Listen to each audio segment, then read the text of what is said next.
আলাইকুম। শীতের এই কুয়াশাঘন সন্ধ্যায় জেনেসিস অনলাইন ইউনিভার্সিটি কর্তৃক আয়োজিত career in surgery including robotic surgery শীর্ষক লাইভ প্রোগ্রামটিতে যারা যেখান থেকে আমাদের সাথে যুক্ত আছেন সবাইকে জানাচ্ছি শুভেচ্ছা ও স্বাগতম। আজকের অনুষ্ঠান পরিচালনায় আমি আপনাদের সাথে আছি রুবাইয়া হক, আনোয়ার খান মডার্ন মেডিকেল কলেজ, এমবিবিএস, চতুর্থ বর্ষ। আজ 16ই ডিসেম্বর, মহাবিজয় দিবস। বাঙালির ইতিহাস এক গৌরবোজ্জ্বল দিন। শ্রদ্ধাভরে স্মরণ করছি সকল বীর শহীদ ও বীরাঙ্গনাদের, যাদের আত্মত্যাগের বিনিময়ে অর্জিত হয়েছে আজকের এই স্বাধীন বাংলা। সেই সাথে সবাইকে জানাচ্ছি মহান বিজয় দিবসের শুভেচ্ছা।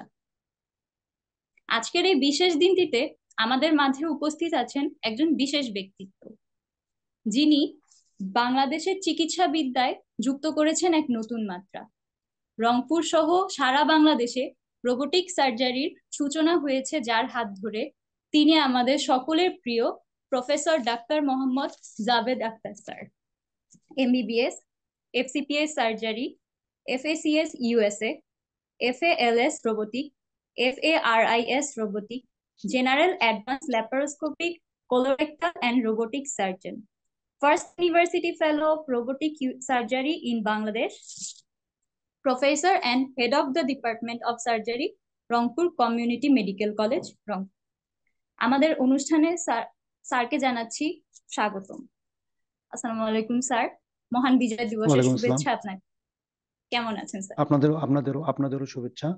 মহান বিজয় দিবসের সঙ্গে সঙ্গে হচ্ছে স্বাধীনতা যুদ্ধে মহান যে স্বাধীনতা বিজয় দিবসে যারা, বিশেষ করে স্বাধীনতা যুদ্ধে যারা প্রাণ দিয়েছেন, এই বিজয় দিবসে তাদেরকে আমি রক্তিম শুভেচ্ছা জানাচ্ছি।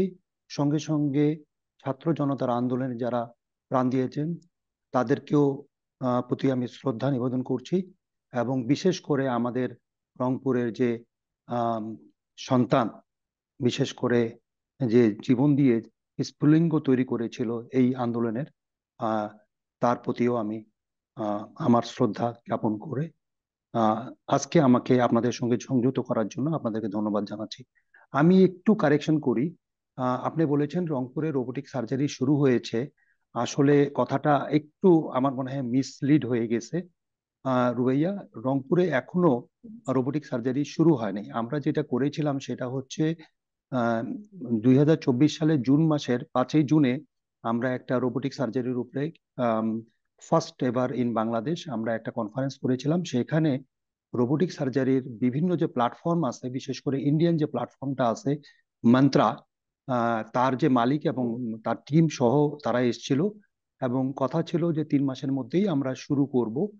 পরবর্তীতে যেহেতু জুলাই আগস্টের যে ছাত্র জনতার যে আন্দোলন শুরু হয়েছে, তারপরে হচ্ছে আমাদের বাংলাদেশের সঙ্গে ইন্ডিয়ার একটু হলেও বিশেষ করে ব্যবসায়িক লেনদেনের একটু সমস্যার জন্য তারা 3 মাসের মধ্যে যে রোবটটা আমাদেরকে ডেলিভারি দেওয়ার কথা ছিল ডেলিভারি দিতে পারে নাই। এবং তারা আমাকে সরি বলেছে যে আমরা পরবর্তীতে আপনার সঙ্গে আবার এটা, যেহেতু রোবট একটা আনতে গেলে বাংলাদেশে কিন্তু এখন পর্যন্ত কোনো রোবট নাই, এটা প্রথম জানতে হবে। এখন পর্যন্ত বাংলাদেশে কোনো কিন্তু রোবট নাই। ইন্ডিয়াতে 100 and 150-র মতো রোবট আছে, অন্য অন্য দেশে আছে, ইভেন শ্রীলঙ্কাতেও একটা আছে মন্ত্রা, কিন্তু বাংলাদেশে এখনো রোবট নাই। রোবট আনার এখনো চিন্তা ভাবনা চলছে, আমরাও চেষ্টা করছি। ইন দ্য মিন টাইম গত গত গত গত 2 দিন আগেও ইউনাইটেড হসপিটালে একটা রোবোটিক সার্জারির উপরে একটা রাউন্ড টেবিল ডিসকাশন হয়েছিল, যেখানে আমাকে ইনভাইট করেছিল ওরা 20-25 জন সার্জন নিয়ে।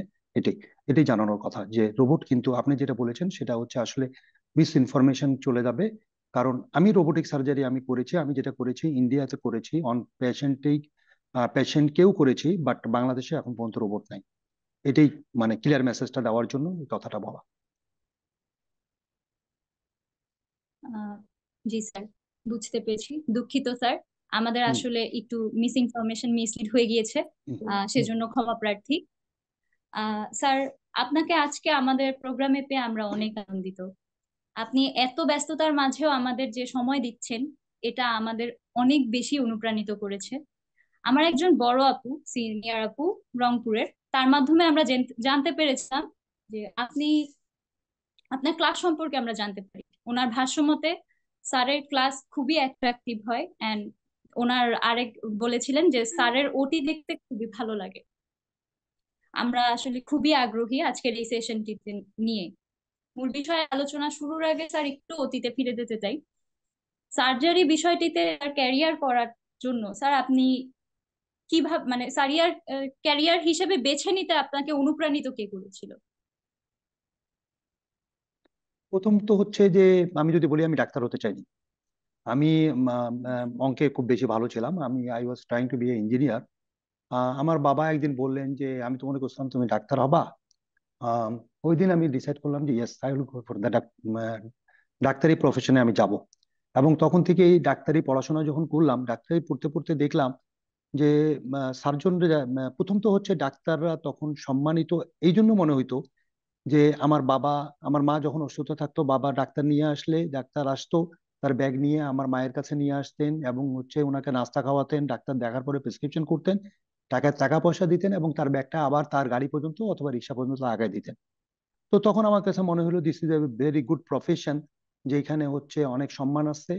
এবং যখন ডাক্তারি পড়তে আসলাম তখন দেখলাম যে সার্জনদের একটু আলাদা ভ্যালুয়েশন।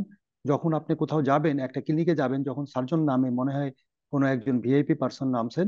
এবং হচ্ছে আম, তখন আমার মনে হলো হোয়াই নট সার্জারি। তো তখন থেকে আমি বলবো যে I am glad that I M a doctor. I am glad or proud that I am a surgeon. I am proud that I am a laparoscopic surgeon. I am proud that I am a robotic surgeon, and I am proud that I am a laparoscopic or robotic surgeon like me. আপনাকে যে বড় আপু যে information দিয়েছে, আমার স্টুডেন্টরা সাধারণত আমার ক্লাস পছন্দ করে।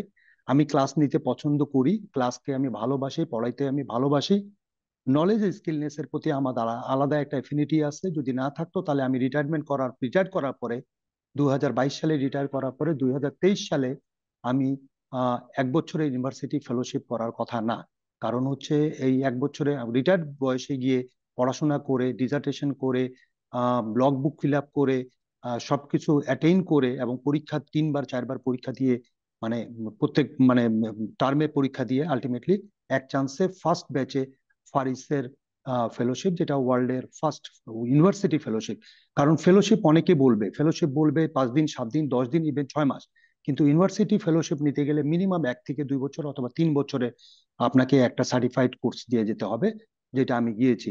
এবং আমি আশা করছি যেহেতু এখন একটু একটা গণতান্ত্রিক সরকার আসছে এবং ভবিষ্যতেও আসবে, আমি রোবট আনার ব্যাপারে আমি সহযোগিতা পাবো এবং আমি চেষ্টা করব যেন আমি নিয়ে আসতে পারি। এটাই। আমরাও আশা করছি স্যার খুব শীঘ্রই আমাদের বাংলাদেশে রোবোটিক সার্জারি শুরু হবে, আমরা রোবট দিয়ে আর সার্জারি একটু করতে আমি পারবো। বলে ফেলি, আরেকটু আমি বলে ফেলি। আমার কাছে আমার লাইফে একটা প্রশ্ন ছিল যে আমি আমার লাইফে কি চাই। আমি ইনিশিয়ালি ছিলাম হচ্ছে অ্যানাটমির লেকচারার।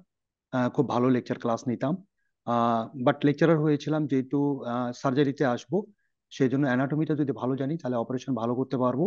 সবাই বলে যে স্যার হাত দিলেই সব বের হয়ে আসে, এবং 3 বছর অ্যানাটমির লেকচারারশিপ করাতে আমার সুবিধা হয়েছিল যে আমি অ্যাটলিস্ট অ্যানাটমিক্যালি আমাকে কোথাও আটকাইতে হয় না।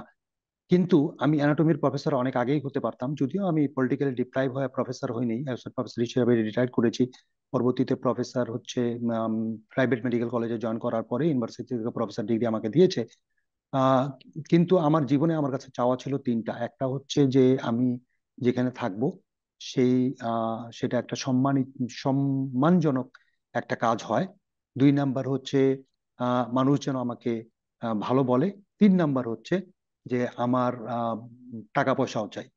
তো আমি দেখলাম যে অ্যানাটমির আমি প্রফেসর হলে আমি হয়তো পদ পেতাম, আমি সম্মান পেতাম, কিন্তু আমি সরি টু সে যে এখনকার প্রেক্ষাপটে আম, আসলে বিশেষ করে বেসিক সাবজেক্টের লোকজনকে যে স্যালারি দেওয়া হয়, তাতে খুব ভালোভাবে চলাচল করার জন্য আমার মনে হয় না যে খুব একটা।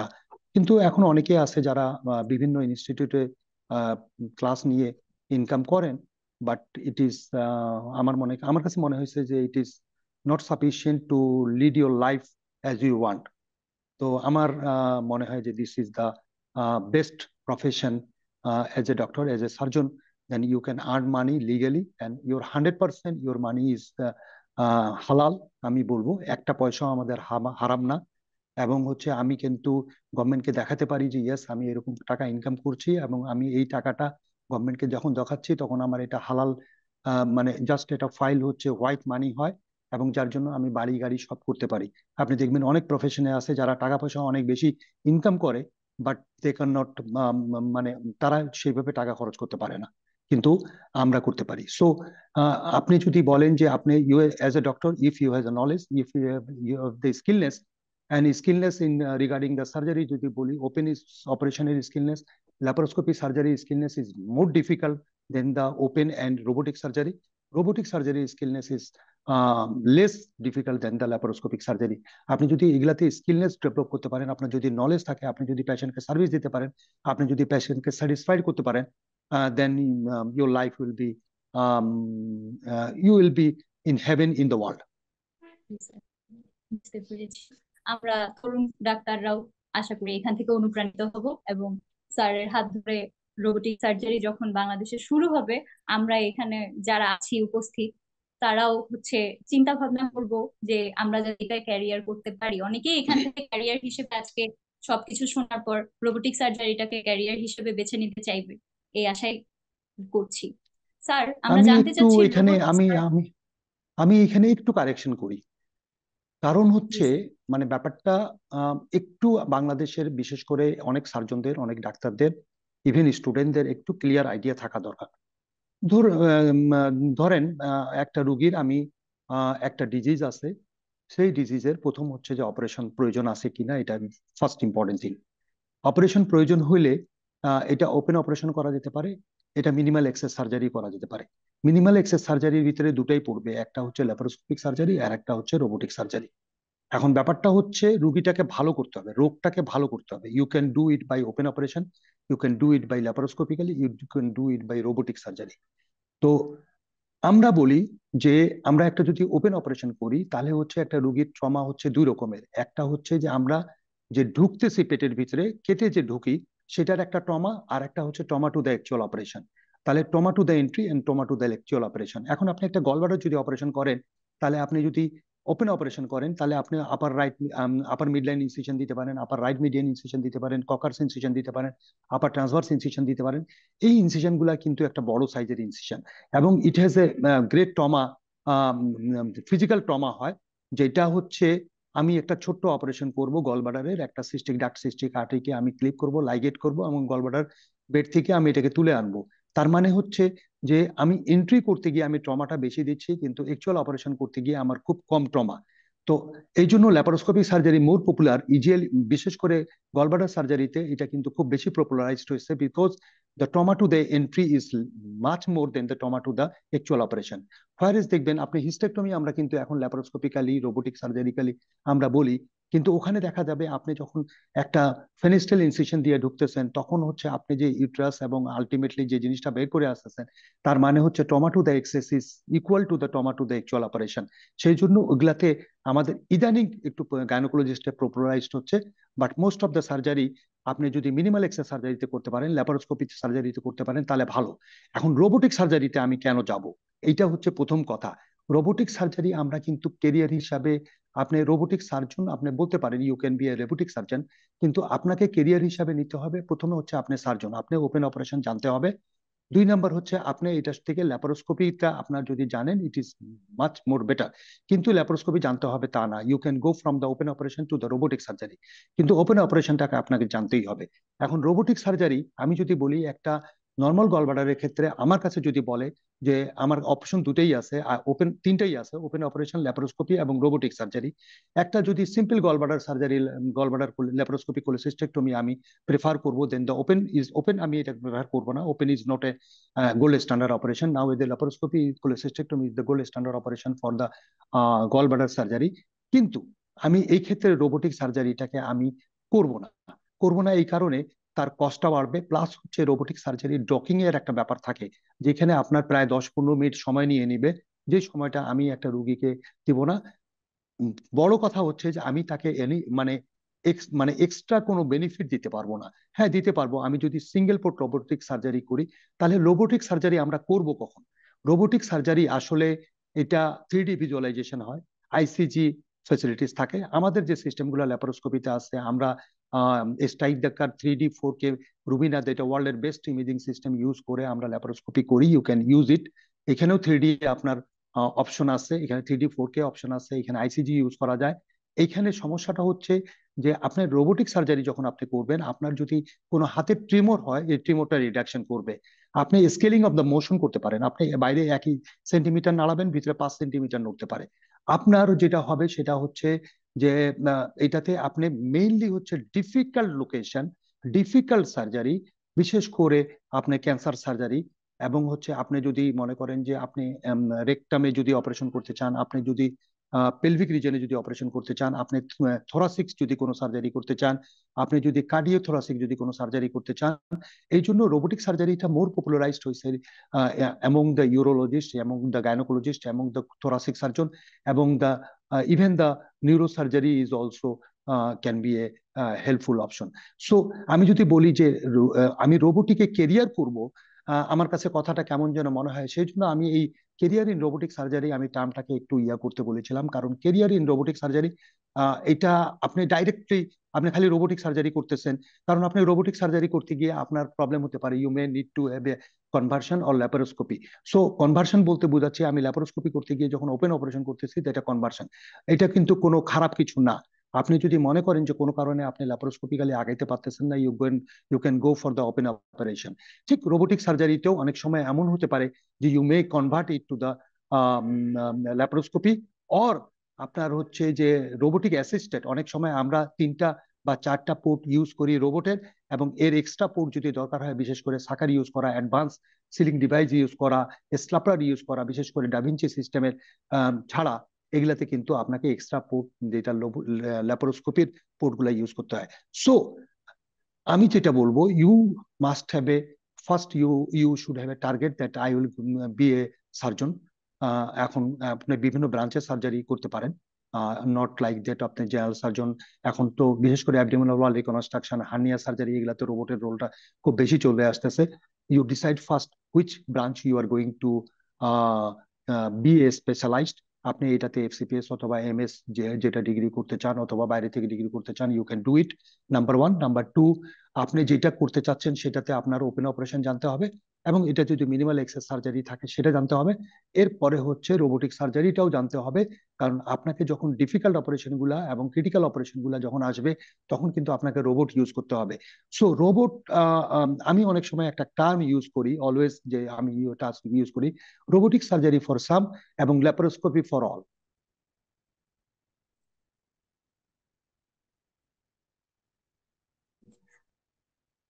আর একটা কথা বলে ফেলি, যে ওই যে আপুটা বলেছে স্যারের অপারেশন দেখতে খুব ভালো লাগে, ইয়াস, আমি অপারেশন যখন করি, আমি আমাদের মনে হয় যে আমরা এনজয় করি। আমাদের এটা একটা মানে যখন উৎসব মানুষের যেরকম হয়, আমার ওটিতে এরকম উৎসবের মতো।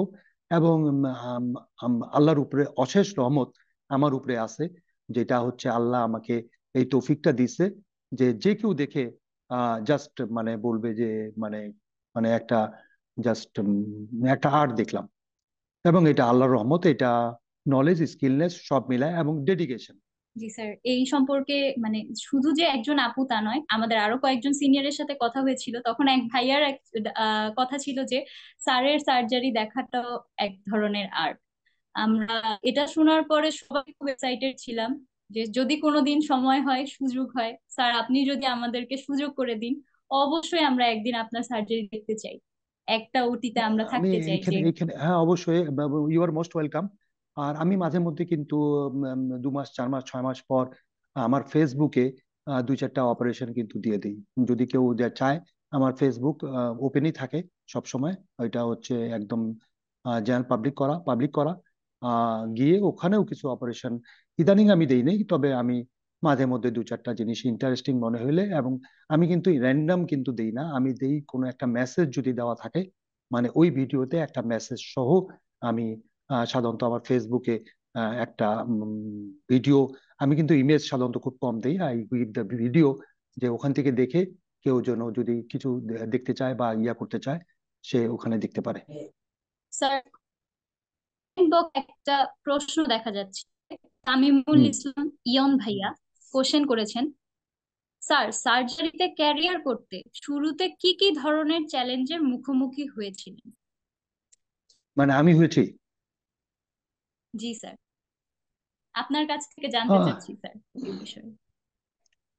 আমি বলবো যে আমি মানে খুব ফরচুনেট দ্যাট আমি যে ফ্যামিলিতে জন্মগ্রহণ করেছি। আহ, মানে খুবই that was A very good family. আমার বাবার খুব ইচ্ছা ছিল যে I will be a world class surgeon, এবং হচ্ছে টাকা পয়সার কখনো অভাব ছিল না। এবং প্রথমে আমাদের তো আমরা চাকরি যখন আমরা বিসিএস পাশ করি, আমরা যখন এমবিবিএস এ ঢুকেছিলাম 82-তে, তখন কিন্তু আমরা গভর্নমেন্টকে বন্ড সই দিয়েছিলাম যে আমরা পাশ করলে সরকারি চাকরি করতে বাধ্য থাকবো। কিন্তু আমরা যখন এই বেরোবো তার ঠিক 2 বছর আগে গভর্নমেন্ট বললো যে না, আর সরকারি চাকরি মানে তখন ইন সার্ভিস ট্রেনিং ছিল, মানে আপনি যদি এমবিবিএস এ ঢোকেন দেন ইউ উইল, আপনি বেরোনোর সঙ্গে সঙ্গে আপনার চাকরি হবে, মানে এটাই নিয়ম ছিল। এবং এই জন্য কিন্তু ডাক্তারি পড়াটা এটাও একটা কারণ ছিল যে আমি যখন ঢুকবো একটা সরকারি মেডিকেল কলেজে, তখন 8টা মাত্র মেডিকেল কলেজ ছিল, যে আমি চাকরি পাবো এবং আমার শেষ জীবন পর্যন্ত আমাকে টাকা নিয়ে চিন্তা করতে হবে না।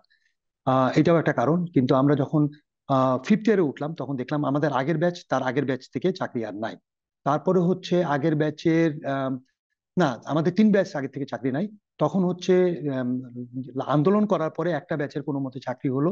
আমাদের আগের ব্যাচ যারা বেরোলো তারা হচ্ছে most of the private job গুলা দখল করে ফেললো। আমরা যখন বেড়ায় দেখলাম আমাদের সরকারি চাকরিও নাই, আমাদের প্রাইভেট জবও নাই, তখন আমরা গিয়ে পিজিতে আমি গোলাম রসুল স্যারের ওখানে ট্রেনিং করেছি, অনারি ট্রেনিং করেছি। আমি ওহাব স্যারের সঙ্গে অনারি ট্রেনিং করেছি ইউরোলজিতে 6 মাস। এবং মেইনলি ল্যাপারোস্কোপির বা ইনস্ট্রুমেন্ট হ্যান্ডেলিং আমি ওহাব স্যারের কাছ থেকে পেয়েছি, ইউরোলজির চেয়ারম্যান ছিলেন উনি। গোলাম রসুল স্যারের কাছ থেকে আমি ইথিক্স এবং হচ্ছে যে how to behave, how to deal with the patient, এটা আমি মানে আমি যদি গোলাম রসুল স্যারের সঙ্গে দেখা না হতো তাহলে একটা এই বড় মাপের যে সার্জন তার সান্নিধ্য পাওয়াটাও এটা কিন্তু একটা ব্যাপার ছিল। তারপরে হচ্ছে অনারি ট্রেনিং করা, মাঝখানে আমাদের ফ্যামিলি প্ল্যানিং এর চাকরি হলো 299-এ যখন জয়েন করলাম। তারপরে হচ্ছে বিসিএস হয়ে গেল, বিসিএস এ আবার শিফট করে চলে আসলাম। আসার পরে 2 বছর সব গ্রামে চাকরি করার পরে হচ্ছে ট্রেনিং পোস্টটা আমি ইজিলি পেয়ে গেছি, যেহেতু রংপুর মেডিকেলে করতে চেয়েছিলাম। এবং আমার এখানে যারা ছিলেন, বিশেষ করে প্রফেসর ওমর আলী স্যার ছিলেন, তার ওখানে আমি ট্রেন আপ হয়েছি। এবং আমি যখন পোস্ট গ্রাজুয়েশনে যাই, পোস্ট গ্রাজুয়েশন আমি খুব সমস্যা হয়নি, আমি সেকেন্ড টাইমে পাস করে, সবাই বলছিল যে ফার্স্ট টাইমে পাস করব, কিন্তু এক্সিডেন্টালি আমার ফার্স্ট টাইমে আমার সেকেন্ড পার্টটা হয় নাই। কিন্তু এটা আমার মনে হয় ভালো হয়েছে আমার জন্য, কারণ পরবর্তী 6 মাসে আমার যে নলেজটা আমি গেদার করেছি এটা ফার্স্ট টাইমে করলে আমি করতে পারতাম না। করে আসার পরে আমি যখন উমর আলী স্যারের সঙ্গে কাজ করতাম, উমর আলী স্যারকে বললাম যে আমি I want to go to the, আমি ল্যাপারোস্কোপির উপরে কিছু করতে চাই, আমি সিঙ্গাপুরে যেতে চাই, আমি ট্রেন করতে চাই। তখন স্যার বললেন যে তুমি যদি সিঙ্গাপুরে যাও, তোমাকে তো পেশেন্টের গায়ে হাত দিতে পারবে না, তোমাকে জাস্ট দেখাবে থিওরিটিক্যাল এবং হচ্ছে তুমি দেখে দেখে। এরপরে হচ্ছে উমর আলী স্যার বললেন যে ঠিক আছে, তুমি আমার কেসগুলো প্রত্যেকটা অ্যাসিস্ট করবা। আমি পোস্ট গ্রাজুয়েশন করার পরে ওনার সঙ্গে প্রায় আহ, উম, 1 বছর এক্সক্লুসিভলি কাজ করেছি। এবং প্রথম প্রথম প্রফেসর উমর আলী স্যার আমাকে শুধু বলতেন যে একটা ফুটা করো, 2টা ফুটা করো। 1 মাস হয়তো ফুটা করাচ্ছেন, তারপরে 1 মাস গলব্লাডার বের করাচ্ছেন, 1 মাস হচ্ছে ক্লিপ লাগাতে দিচ্ছেন। এরকম করতে করতে 1 বছর হয়ে গেছে। আমি তখন মানে আমি নিজেকে বলি যে আমি কত খারাপ ছিলাম তখন। স্যারকে আমি চিন্তা করতাম স্যার মনে হয় আমাকে শিখাবে না। কিন্তু একদিন 1 বছর পরে স্যার আমাকে বললেন you can do yourself laparoscopy, তোমার ট্রেনিং যেটুকু হওয়ার হয়ে গেছে তুমি করতে পারো। এবং প্রথম 10টা কেসে আমাকে একটু ইনফর্ম করে রাখবা যে তুমি করতেছো, কোনো ডিফিকাল্টি ফেস করলে আমি তোমাকে হেল্প করব। ইনিশিয়ালি তাই করলাম এবং পরবর্তীতে স্যারকে মনে হয় কোনোদিন ডাকতে হয় নাই। এবং হচ্ছে স্যারের হাতেই আমার মেইনলি হাতে করি। কিন্তু আমার ডেভেলপমেন্টটা হয়েছে বিশেষ করে আমি যদি বলি তাহলে হচ্ছে বাংলাদেশে যদি বলি চৌধুরী হুমায়ুন কবির স্যারের কথা বলবো। ইনার যে ইনিশিয়ালি ভিডিওগুলো আমরা দেখেছিলাম সেই সময়, ওনার কাছে আমরা গিয়ে কাজও শিখেছি। তারপরে হচ্ছে আমি বলবো যে ইন্ডিয়ান সার্জনদের রোল আমার কাছে আমার আমার ডেভেলপমেন্টে দ্যাট ইজ ভেরি মাচ, বিশেষ করে AMASICON, association of minimal access surgeons of India. এটা আমি 2004 সাল থেকে প্রত্যেকটাতেই আমি অ্যাটেন্ড করি, 2টা বা 3টা মিস করেছি। এবং ওখানে গিয়ে আমি দেখলাম এবং আমি ওখানে যেটা সবসময় যেটা পেয়েছি যে ওদের সঙ্গে আমাদের একটা মিল, লাক্সই যে প্রযুক্তিটা বলি, ওরা বলে জুগার, আমরা বলি লাক্সই প্রযুক্তি। লাক্সইটা যেটা হচ্ছে যে ওদের কাছে আমি যেটা পেয়েছি যে আমেরিকা বা ইংল্যান্ডে বা ইউরোপিয়ান কান্ট্রি অথবা ইভেন সিঙ্গাপুরে গেলে ওরা মেইনলি হচ্ছে টেকনোলজিক্যালি ওরিয়েন্টেড। ওরা যদি একটা পেশেন্টের 5 কোটি টাকার একটা ইনস্ট্রুমেন্ট লাগে ওরা কিন্তু পাওয়া যাবে, কিন্তু আমরা যদি চাই আমরা কিন্তু পাবো না। সেই জন্য আমরা যেটা করেছিলাম সেটা হচ্ছে যে ওদের কাছ থেকে গিয়ে বিশেষ করে ইনিশিয়ালি ল্যাপ অ্যাপেন্ডিক্স শুরু করলাম, আসার পরে ল্যাপ অ্যাপেন্ডিক্স সিঙ্গেল ইনসেশন অ্যাপেন্ডিসেক্টমি, এরপরে হচ্ছে হার্নিয়া সার্জারি, এবং কয়েকটা আমি স্কিল ট্রেনিং বিভিন্ন জায়গায় করাতে মানে আমার যে স্কিলনেস ডেভেলপ করার জন্য যেটুকু করা লাগে এটা আমি পার্সোনালি করেছি। এবং আই হ্যাভ, আমি মোটামুটি আমি বলবো যে আই ক্যান ডু এনি, মানে মোস্ট অফ দ্য অপারেশন। এটা আল্লাহর রহমত, আমি বলবো না, এটা আল্লাহ আমাকে সুযোগ দিয়েছে, আমি করি। এবং আমি আমি চিন্তা করতেছি যে আমি একটা ইনস্টিটিউট এস্টাবলিশ করব, যেটাতে আমি I will give the training of minimal access surgery, even যদি রোবট আনতে পারি রোবোটিক সার্জারিরও একটা ট্রেনিং ইনস্টিটিউট দিব, যেটাতে ইয়াং সার্জনরা এখানে আমাদের এখানে আসে এক্সক্লুসিভলি আমাদের 3 মাসের এখানে একটু কাজ টাজ করবে। এবং আহ, মানে জাস্ট ট্রেনিং দেওয়ার জন্য না, রিয়েল নলেজ স্কিলনেস এবং হচ্ছে যেন মাঠে দিতে পারে। সবচেয়ে বড় জিনিস হচ্ছে যে আমাদের মেন্টালিটিটা প্রথমে ভালো করতে হবে। মানে আপনি যদি quality come first, profit is the logical consequence. আপনি যদি রুগীকে ভালো করতে পারেন তাহলে কিন্তু সব লাভ। আর যদি আপনি রুগীকে ভালো না করতে পারেন, আপনি যদি শুধু নিজের ভালো চিন্তা করেন, নিজের সবকিছু চিন্তা করেন, তাহলে দেখবেন যে আপনার কোনো উপকার হবে না। এই জন্য আমি অনেক সময় বলি, অনেকে আসে যেরকম হচ্ছে একটা অ্যাপেন্ডিক্স অপারেশন ডাকলো, যা দিয়ে করে আসলো, একটা খাম নিয়ে চলে আসলো। আমি যদি বলি আমাকে 1 কোটি টাকা দিলেও আমি ওই অপারেশন করব না, যতক্ষণ আমি ওই রুগীকে দেখবো না এবং ওই রুগীর হিস্ট্রি নিব না, আমি ওই রুগীর এক্সামিনেশন করবো না, এবং আমার ইনভেস্টিগেশন ফাইন্ডিংস এর সঙ্গে ম্যাচ করবে না। এটা আমার ভুল হতে পারে, যেটা আমিও নিজেকে মাফ করতে পারবো, আল্লাহ আমাকে মাফ করতে পারে, কিন্তু আননেসেসারি কোনো অপারেশন করে দেব, ইট উইল নট। এবং এই মেন্টালিটিটা তৈরি করতে হবে। এবং আমার মনে হয় ইয়াং জেনারেশন যারা তৈরি হচ্ছে, দে আর ভেরি গুড। দে আর, আমরা যে জেন জেড বলি যেটা, এখন হচ্ছে ভবিষ্যতে তো জেন আলফা আসবে। আমি অনেক সময় বলি I am uncle alpha.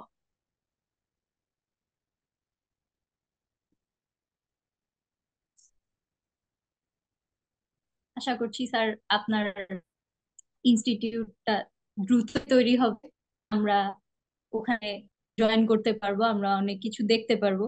Gen Z generation তো বাংলাদেশের বহুত কিছুই চেঞ্জ করে ফেলেছে, আশা করি সার্জারির ক্ষেত্রেও এরা ব্যাপক পরিবর্তন আনতে সক্ষম হবে। স্যার, কমেন্টে আরেকটা প্রশ্ন দেখছি, সোহাইব ভাইয়া কোশ্চেন করেছেন, আহ স্যারের জীবনের সবচেয়ে মেমোরেবল অপারেশন সম্পর্কে জানতে চাই।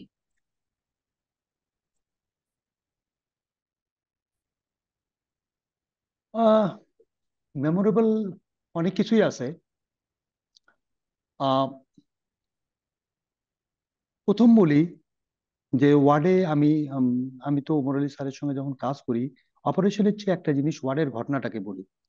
আমি একটা পেশেন্ট আমার কাছে আসলো, দেখা গেল যে রাইট হাইপোকন্ড্রিয়াক রিজনে একটা অ্যাবসেসের মতো মনে হয়েছে, এবং আমি এমার্জেন্সিতে নিয়ে যাই, জাস্ট লোকাল দিয়ে ইনসিশন দিয়ে একটা ড্রেন টিউব দিয়ে চলে আসছি।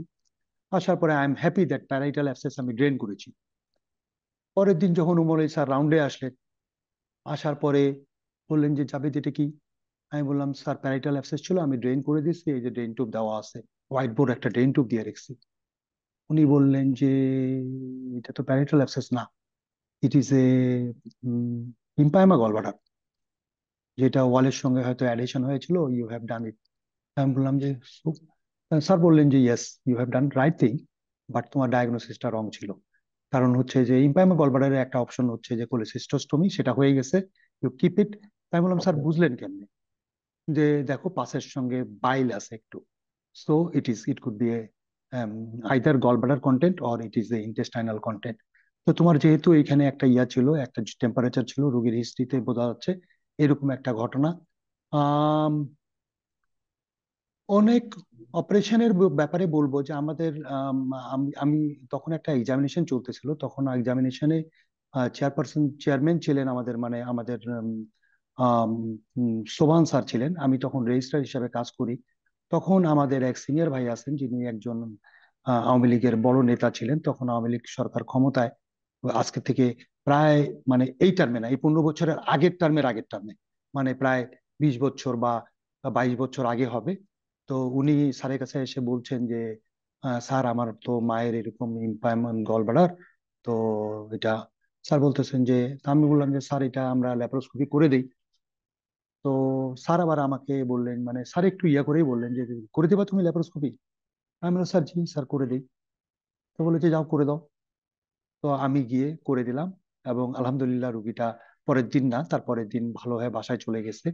এটা আমার কাছে মনে হয় যে this is a one of the best thing, যেটা হচ্ছে আমি ওই বয়সে আমার টিচারের মানে কি বলবো এটাকে, জাস্ট পজিটিভ চ্যালেঞ্জকে আমি পজিটিভলি নিয়ে যেটাকে আমি সাকসেসফুল করেছিলাম। এখন হয়তো অনেক কিছু অ্যাডভান্স কাজ করি যেটা এই বয়সে আসার পরে, কারণ আমি অনেক সময় আমি বলি যে মোস্ট অফ দ্য পেশেন্ট এই রিজনের সবচেয়ে খারাপ রোগীগুলো কিন্তু আমাদের কাছে আসবে, এবং we have a very good team. আমরা মডুলার ইউজ করি, আমরা যে রংপুরে যে ওটিটা ইউজ করি, যেটা বাংলাদেশের অনেকখানেই এটা সম্ভব না। We have a all the facilities, এবং হচ্ছে আমাদের যে অ্যানাস্থেটিস্ট আছেন উনিও খুবই এক্সপার্ট, এবং আমাদের একটা পলিসি আছে যে আমাদের কাছে যত খারাপ রোগী আসুক, যদি অপারেশন করা, মানে ব্যাপারটা হচ্ছে যে অপারেশন করতে গেলে একটা রুগীর প্রথম কথা হচ্ছে রুগীটার আমি কতটুকু উপকার করতে পারবো। আমি যদি বুঝি যে রুগীটা 100% মারা যাবে, তাহলে ওই রুগীর আমরা অপারেশন করবো না। যদি আমি মনে করি যে রুগীটা অপারেশন না করলে 100% মারা যাবে এবং অপারেশন করলে 50% বাঁচার চান্স আছে, তাহলে আমরা পার্টির সঙ্গে সেইভাবে খোলামেলা কথা বলি। আমরা কিন্তু পার্টির সঙ্গে এবং সবাইকে ডেকে আমরা কথা, আমরা জাস্ট কনসেন্ট নেই না, আমরা সবার সঙ্গে খোলামেলা কথা বলে তারপরে আপনার রুগী মারা যেতে পারে, আপনার রুগী টেবিলে মারা যেতে পারে, পোস্ট অপারেটিভলি মারা যেতে পারে, কমপ্লিকেশন হতে পারে। আপনারা করা উচিত, যদি আপনারা করতে চান উইল ডু ইট, এবং আমরাও চ্যালেঞ্জ নেব, আপনাকেও চ্যালেঞ্জ নিতে হবে, এবং রুগীর প্রতি সিম্পেথি থাকতে হবে, আহ এবং কাজগুলা করতে হবে। আর আমাদের কাছে এখন চ্যালেঞ্জিং অপারেশন আসে, এটা আমাদের এখন ইউজ টু হয়ে গেছে, কারণ আমাদের বয়স, আমাদের অভিজ্ঞতা, এটা তো আমাদেরকে জাতির জন্য আমাদেরকে রোল প্লে করতেই হয়। স্যার, স্যার, কমেন্ট বক্স থেকে আরো কিছু question আসছে। আসলে স্যার, আপনার সাথে কথা বলে এত ভালো লাগছে, মানে সবাই এত বেশি এক্সাইটেড আপনাকে মানে প্রশ্নের সবার শেষ হচ্ছে না। স্যার, এখানে একজনের কোশ্চেন ছিল, মুগ্ধ জামান। তার কোশ্চেন হচ্ছে, স্যার, বাংলাদেশে এই সার্জারির ভবিষ্যৎ কেমন? যদি এই ব্যাপারে স্যার আপনি কিছু বলতেন। আহ ব্যাপারটা হচ্ছে কি, বাংলাদেশে না, আপনি সার্জারি আমি বলবো না, আপনি যে কোনো সাবজেক্টে if you have a knowledge and skillness, যদি আপনার স্কিলনেস এর ওখানে রোল থাকে, বিশেষ করে মেডিসিনে কিন্তু স্কিলনেস এর খুব বেশি দরকার আছে তা না, নলেজ হলে আপনি চলবে। কিন্তু আপনি যখন একটা কোনো কাজ করতে যাচ্ছেন তখন কিন্তু skillness, and you have the both the combination of the knowledge and skillness. আমি অনেক সময় একটা উদাহরণ দেই, সার্জনস আর অফ 4 টাইপস। এক নম্বর হচ্ছে সার্জনস হচ্ছে যাদের নলেজ এবং স্কিলনেস দুটোই ভালো আছে, দে আর দ্য এক্সেলেন্ট সার্জন। কারো যদি নলেজ খুব ভালো থাকে কিন্তু স্কিলনেস যদি ভালো থাকে না থাকে, তাহলে আমরা বলবো they should have been author. আবার যদি আপনার নলেজও নাই, আপনি স্কিলনেসও নাই, আপনি খুব বেশি ক্ষতি করবেন না, ইউ উইল বিল, মানে ওই যে ছাগল যে ঘাস খায় বা এক দুই চারটা পাতা ছিঁড়ে খায়, সেটা অসুবিধা। কিন্তু আপনার নলেজ নাই, কিন্তু আপনি খুবই স্কিলনেসও নাই, নলেজও নাই, এবং খুব ইনথুজিয়াস্টিক, দেন আপনি কিন্তু ব্লান্ডার করে দিবেন। So career in the surgery যদি বলি বাংলাদেশে, এটা হচ্ছে যদি আপনার নলেজ এন্ড স্কিলনেস থাকে, এর চেয়ে ভালো প্রফেশন হতে পারে না। মানে আমি যদি বলি যে আমি যে লাইফটা লিড করি, আমি তো বলবো না, আমি তো বলবো যে কোনো মন্ত্রী মিনিস্টারও এই লাইফ লিড করে কিনা সন্দেহ আছে। কারণ আমার তো হচ্ছে, আমার তো সব প্রোগ্রাম করা, আমি সকালবেলা উঠবো, আমি হাঁটবো, আমি জিম করব, আমি অফিসে যাব, অফিস করব, দুপুরে আসবো, খাবো, খেয়ে 5টা থেকে 7টা চেম্বার করব, 7টার থেকে অপারেশন করব, 10টার মধ্যে অপারেশন শেষ করে বাসায় এসে ঘুমায় যাব, এবং শুক্রবারে কোনো কাজ করি না। এবং ইউ ক্যান নট ইমাজিন, মানে যে যদি ওয়ার্ল্ডের যদি উম, বিশেষ করে যদি মানে আমি অনেক সময় দেই, ইয়া করি যে বেস্ট ইনকামিং কান্ট্রি, দেখি যে you can income more than anything, but you have to be dedicated. আর ইনিশিয়ালি আপনি যদি চান you will not be in that level, you have to, মানে আমাদের প্রফেশনটা হচ্ছে খুবই চ্যালেঞ্জিং, খুবই চ্যালেঞ্জিং এবং হচ্ছে কম্পিটিটিভ, এবং এইখানে কিছু পলিটিক্যাল ব্যাপারগুলোর জন্য কিছুটা ক্ষতি হয়, যেটা আমি মনে করি যে এই জুলাই আগস্টের পর থেকে এই রোলগুলা কারোই থাকবে না, থাকাও উচিত না। অনেক সময় সাফার করতে হয়, যেটা আমি হয়তো সাফার করেছি, আমি এগুলোর কথা বলতে চাই না, বাট অ্যাট দ্য ওয়ান এন্ডে আমি সাফার করেছি, কিন্তু আদার এন্ডে আমি কিন্তু আমার স্কিলনেস, আমি কিন্তু ওইদিকে ফোকাস না করে আই ইনক্রিজ মাই স্কিলনেস। তো কেরিয়ার হিসাবে surgery is one of the best career, কিন্তু আপনি কিন্তু ইনিশিয়ালি যে আপনি এটা জিনিসটা আপনি আপনাকে স্ট্রাগল করতে হবে, এইটা প্রথম কথা। কারণ আপনি যদি, আমি বলি যে এমবিবিএস করার পরে, আর আমি বাংলাদেশের গভর্নমেন্টের যদি পলিসি মেকিং এ আমি যদি কখনো যাই, এখানে হচ্ছে দে আর ক্রিয়েটিং দ্য মানে obstacle to become a good surgeon. কারণ হচ্ছে তারা বলতেছে যে আপনি পাশ করার পরে এতদিন পরে পরীক্ষা দিতে পারবেন না, আপনি এতদিন ইয়ে করতে পারেন। কেন রে ভাই, আপনি বলেন যে 10% উইল বি অ্যালাউড, যে এরকম স্কোর করবে তারকে আমরা ডাইরেক্ট হচ্ছে পোস্ট গ্রাজুয়েশনে চান্স দিব, ডাইরেক্ট আমরা কেরিয়ার করতে দেব, আমরা কোনো রকম কোনো গ্রামে যেতে দেব না, আমরা হচ্ছে জাস্ট ইনস্টিটিউটে জয়েন করাবো স্টুডেন্ট থেকে আমরা। আপনি 3 বছরের কেরিয়ার আপনি 5 বছর করতেছেন, 7 বছর করতেছেন। একটা ছেলে বা মেয়ে 25 বছর 26 বছরে এমবিবিএস করার পরে সে যদি 5 বছর পরে যদি আহ, এই ঘুরে ঘুরে পোস্ট গ্রাজুয়েশনে ঢুকে এবং 7-10 বছরে যদি কেরিয়ার করে, তাহলে 35-40 বছর পরে যদি সে করে, তাহলে কখন সে সার্ভিস দিবে, কখন জাতি এখান থেকে উপকৃত হবে? এই জিনিসগুলো একটু আমার মনে হয় যারা ন্যাশনালি মানে যারা পলিসি মেকিং এ থাকে তাদের একটা চিন্তা ভাবনা করতে হবে, এবং in the right way, not in the partiality করে না। যে very good people, very talented, they will be first ট্র্যাকে চলে যাবে, ফার্স্ট ট্র্যাক দিয়ে ফট করে বেড়াবে, এবং তাকে গভর্নমেন্ট দরকার হলে পেট্রোনাইজ করবে to develop his career and skillness, এবং বিভিন্ন জায়গায় ট্রেনিং দেওয়ার ব্যবস্থা করবে। এটা কিন্তু যারা বিশেষ করে যাদের একটু লিঙ্ক আছে তারা কিন্তু করতে পারে। এবং এই জিনিসগুলো আমার কাছে মনে হয় যে কেমন যেন, এবং অনেককে দেখি বলে যে পাশ করার পরে আরো 2 বছর এইটাতে রাখেন, ওইটাতে রাখেন। আরে ভাই, you are thinking of yourself. আপনার তো নিজে চিন্তা করে লাভ নেই। যে ছেলেটা ভালো, মেয়েটা ভালো পড়াশোনা করতেছে, খুব আহ, মানে লেবোরিয়াস, তাকে আপনি কেন সুযোগ দিবেন না যে ঠিক আছে সে 5 বছরে, 25 বছরে এমবিবিএস, 26 বছরে এমবিবিএস করছে, 5 বছরে সে পোস্ট গ্রাজুয়েশন করে, তাকে আমি ডাইরেক্টলি কনসালটেন্ট অথবা অ্যাসিস্ট্যান্ট প্রফেসর হিসাবে নিয়োগ দিব, এবং তাকে গভর্নমেন্ট হেল্প করবে to to develop his career. তাকে গভর্নমেন্ট উন করবে, উন করা উচিত, জাতির জন্য দরকার। আসলে স্যার আমাদের শিক্ষা ব্যবস্থা বলতে চিকিৎসা শিক্ষা ব্যবস্থাটা পরিবর্তন আসলেই ঘটানো উচিত। কারণ বর্তমান কিছুদিন ধরেই চিকিৎসকদের অনেক দাবি দেওয়া নিয়ে কথাবার্তা হচ্ছে, তার মধ্যে স্যার ডিএমএফ দের যে ইয়াটা, ওরা যে দাবিটা তুললো স্যার, তাহলে এখানে তো স্যার আমাদের চিকিৎসকদের বা আমরা যারা মেডিকেল স্টুডেন্ট আছি, এত কষ্ট করে পড়ছি, অবশ্যই এমবিবিএস পাস করতে সবারই কষ্ট হয়, পড়াশোনা না করে তো আর এমবিবিএস পাস করা যায়। তো সেই ক্ষেত্রে এই দাবিটা মেনে নেওয়া স্যার কতটুকু যুক্তিযুক্ত দাবিটা বলে আমি আপনি? আসলে ঠিকমতো, মানে বিএনএফ দাবিটা কি, আমি এটা আগে শুনি। আমি স্যার আমি দাবি অ্যাকচুয়ালি, ওরা হচ্ছে নামের সামনে ডাক্তার লাগাতে চাচ্ছে, যেটা না, আমরা এটা পাঁচ এটা হচ্ছে, বছর। এটা হচ্ছে এমবিবিএস ছাড়া আসলে, এমবিবিএস আর বিডিএস ছাড়া এটা ডাক্তার লাগানোটা ঠিক হবে না। তো এখন তো এমনি স্যার ডক্টর পেশেন্ট রিলেশনশিপ নিয়ে আমরা বাংলাদেশে বিভিন্ন ধরনের অঘটন দেখতে পাচ্ছি, বিভিন্ন ধরনের দুর্ঘটনা ঘটছে, দেখা যাচ্ছে এখানে ডক্টরকে মারা হচ্ছে, ওখানে ডক্টরকে মারা হচ্ছে, পেশেন্ট পার্টি হামলা করছে। এগুলো এমনি আমাদের জন্য খুবই লজ্জাজনক। আহ স্যার কমেন্ট বক্সে একটা প্রশ্ন দেখতে পাচ্ছি। তাসনিম জান্নাত সিথি প্রশ্ন করেছে, সার্জারির মতো চ্যালেঞ্জিং পেশায় থাকার পরও আপনি কিভাবে এই আন্তরিকতা বজায় রাখেন? প্রথম কথা হচ্ছে, মানে আমাদের সমস্যাটা হচ্ছে কি, আমাদের কিন্তু, আমি একটু খোলামেলা বলি, আমরা ডাক্তাররা যখন মানে যখন একটা অঘটন ঘটে তখন আমি কিন্তু ডাক্তার এক পক্ষ হয়ে যাই, রুগীরা এক পক্ষ হয়ে যায়। জি স্যার। সিচুয়েশন গুলো তাই হয়। আমি বলি কেন হবে এটা? এই রুগীটা নিশ্চয়ই কোনো ডাক্তারের আত্মীয়, না হলে কোনো ডাক্তারের এলাকার রুগী, না হলে কোনো ডাক্তারের থানার রুগী, কোনো ডাক্তারের জেলার রুগী, না হয় বাংলাদেশের রুগী, না হয় ওয়ার্ল্ডের রুগী। প্রথম কথা, তাহলে এই রুগীটা আহ, আহ, মানে আমার কথা হচ্ছে যে রুগীও ঠিকমতো সার্ভিস পাবে, ডাক্তারও ঠিকমতো সার্ভিস দিবে, এবং এইখানে হচ্ছে একটু অঘটন ঘটে, মানে হচ্ছে দুপক্ষ কখনো তৈরি হবে না। ডাক্তাররা বলবে মাই পেশেন্ট, রুগী বা বলবে মাই ডক্টর।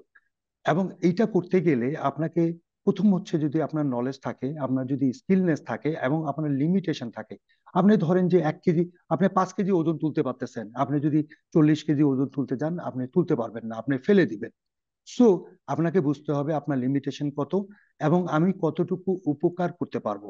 এবং হচ্ছে রুগীর সঙ্গে আপনি যদি বসে, যদি চ্যালেঞ্জিং অপারেশন থাকে, অ্যাক্সিডেন্ট ঘটতেই পারে, কিন্তু চ্যালেঞ্জিং যদি অপারেশন থাকে, রোগীর সঙ্গে যদি কনভারসেশন ঠিক মতো, আমাদের রুগী মারা যায় না, আমাদের রুগী মারা যায় কিন্তু আমার আমার রুগী কিন্তু অনেক সময় দেখা গেছে যে হয়তো বছরে 2টা মারা গেছে, আবার দেখা গেছে মাসে 3টা মারা গেছে, কিন্তু কখনো প্রশ্ন ওঠার সুযোগ থাকে না। থাকে না কারণ হচ্ছে আমাদের সঙ্গে পার্টির সঙ্গে এরকম করে কথা, মানে জাস্ট আমি বললাম না যে না আপনি একটা রিসপন্ড দেন, নো, আমি বলি যে আপনাদের যারাই গার্জিয়ান আছে তারাই আসেন, আসার পরে আপনাদের সঙ্গে আমি বসবো, আমি কথা বলবো, এবং আমি রিস্ক বেনিফিট আপনাদেরকে জানাবো।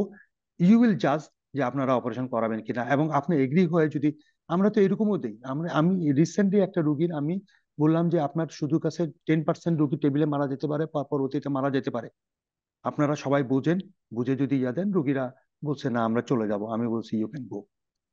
আরেকটা রুগী হচ্ছে আমি দেশের বাইরে যাব সম্ভবত 7 দিনের জন্য, সেই রুগীর হচ্ছে ক্রিটিক্যাল অপারেশন। রুগীকে আমরা বলছি যে এই অপারেশন সাকসেসফুল হতে পারে, অপারেশন করা লাগতে পারে, পেট কাটতে হতে পারে, ল্যাপারোস্কোপি সম্ভব নাও হতে পারে, এবং আমি কিন্তু আপনার অপারেশনের 2 দিন পরে দেশে থাকবো না, আমি 7 দিন পর্যন্ত থাকবো না, এর মধ্যে সমস্যা হতে পারে, এর মধ্যে হতে পারে। এবং রুগীকে সব বলার পরে, সব লিখিত কনসেন্ট দেওয়ার পরে, কারণ হচ্ছে যে আমি যখনই কোনো কিছু গোপন করতে যাব তখন কিন্তু আপনার এবং পেশেন্ট অটোনমিটা কিন্তু আপনাকে আমাদের একটু আমি শুধু বলবো না যে রুগীদেরও দোষ আছে, ডাক্তারদেরও দোষ আছে, কিছুটা আমি বলবো যে আমাদেরও। এবং আমি যদি মনে করি, আমি আমি অনেক সময় দেখা যায় যে আমার কাছে দেখে মনে হয় যে যে যদি ডাক্তারের ফল থাকে, তাকে আমার মনে হয় প্রথমে একবার বলা উচিত, 2বার বলা উচিত, 3বার বলার পরে আমার মনে হয় একটু পানিশমেন্টের দিকে যাওয়া উচিত। এটাও যেরকম সত্যি। তবে কেউ যদি ডাক্তারের উপরে হাত তোলে, আই ক্যান নট টলারেট ইট, এইটা আইনগত অপরাধ, এটাকে তাকে ডাইরেক্ট জেলে নেওয়া উচিত, এটা নিয়ে কোনো রকম কোনো কথা নেই। এবং হয়েছে কি জিনিসটা হচ্ছে যে ডাক্তারদের শত্রু কিন্তু ডাক্তাররাও, মানে এর পিছনে ইন্ধন কিন্তু ডাক্তাররাই দেয়। সাংবাদিকরা আমাদের সঙ্গে অনেক সময় আম, উম, লেগেই থাকে। আপনাকে ওই সময় একটু কুল থাকতে হবে, ঠান্ডা মাথায় কথা বলতে হবে, এবং ওরা খুঁজেই যে আপনি একটু একটু উচ্চস্বরে কথা বলেন, তাহলে আপনার সম্বন্ধে একটু লেখালেখি করবে। এবং হচ্ছে যারা বিশেষ করে আইনজীবীরা অত ইয়া না, কিন্তু এবং আরেকটা জিনিস আমি বলবো যে যখন দেশের পরিস্থিতি যখন খারাপ থাকে, তখন এই ঘটনাগুলা বেশি ঘটে, টু ডাইভার্ট দ্য মানসিকতা, mentality of the people towards the doctors. এই জিনিসগুলা কিন্তু আপনি দেখেন এখন কিন্তু ঘটতেছে না। আপনি কিন্তু কিছুদিন আগে যখন হচ্ছে ইলেকশনের আগে আগে কিন্তু খুব ঘটনাগুলা ঘটতেছিল।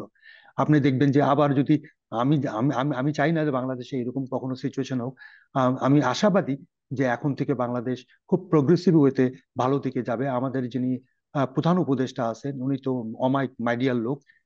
উনি আমার মনে হয় ওনার আজকের বক্তব্য যদি আপনারা দেখেন, that was an excellent speech given by হিম।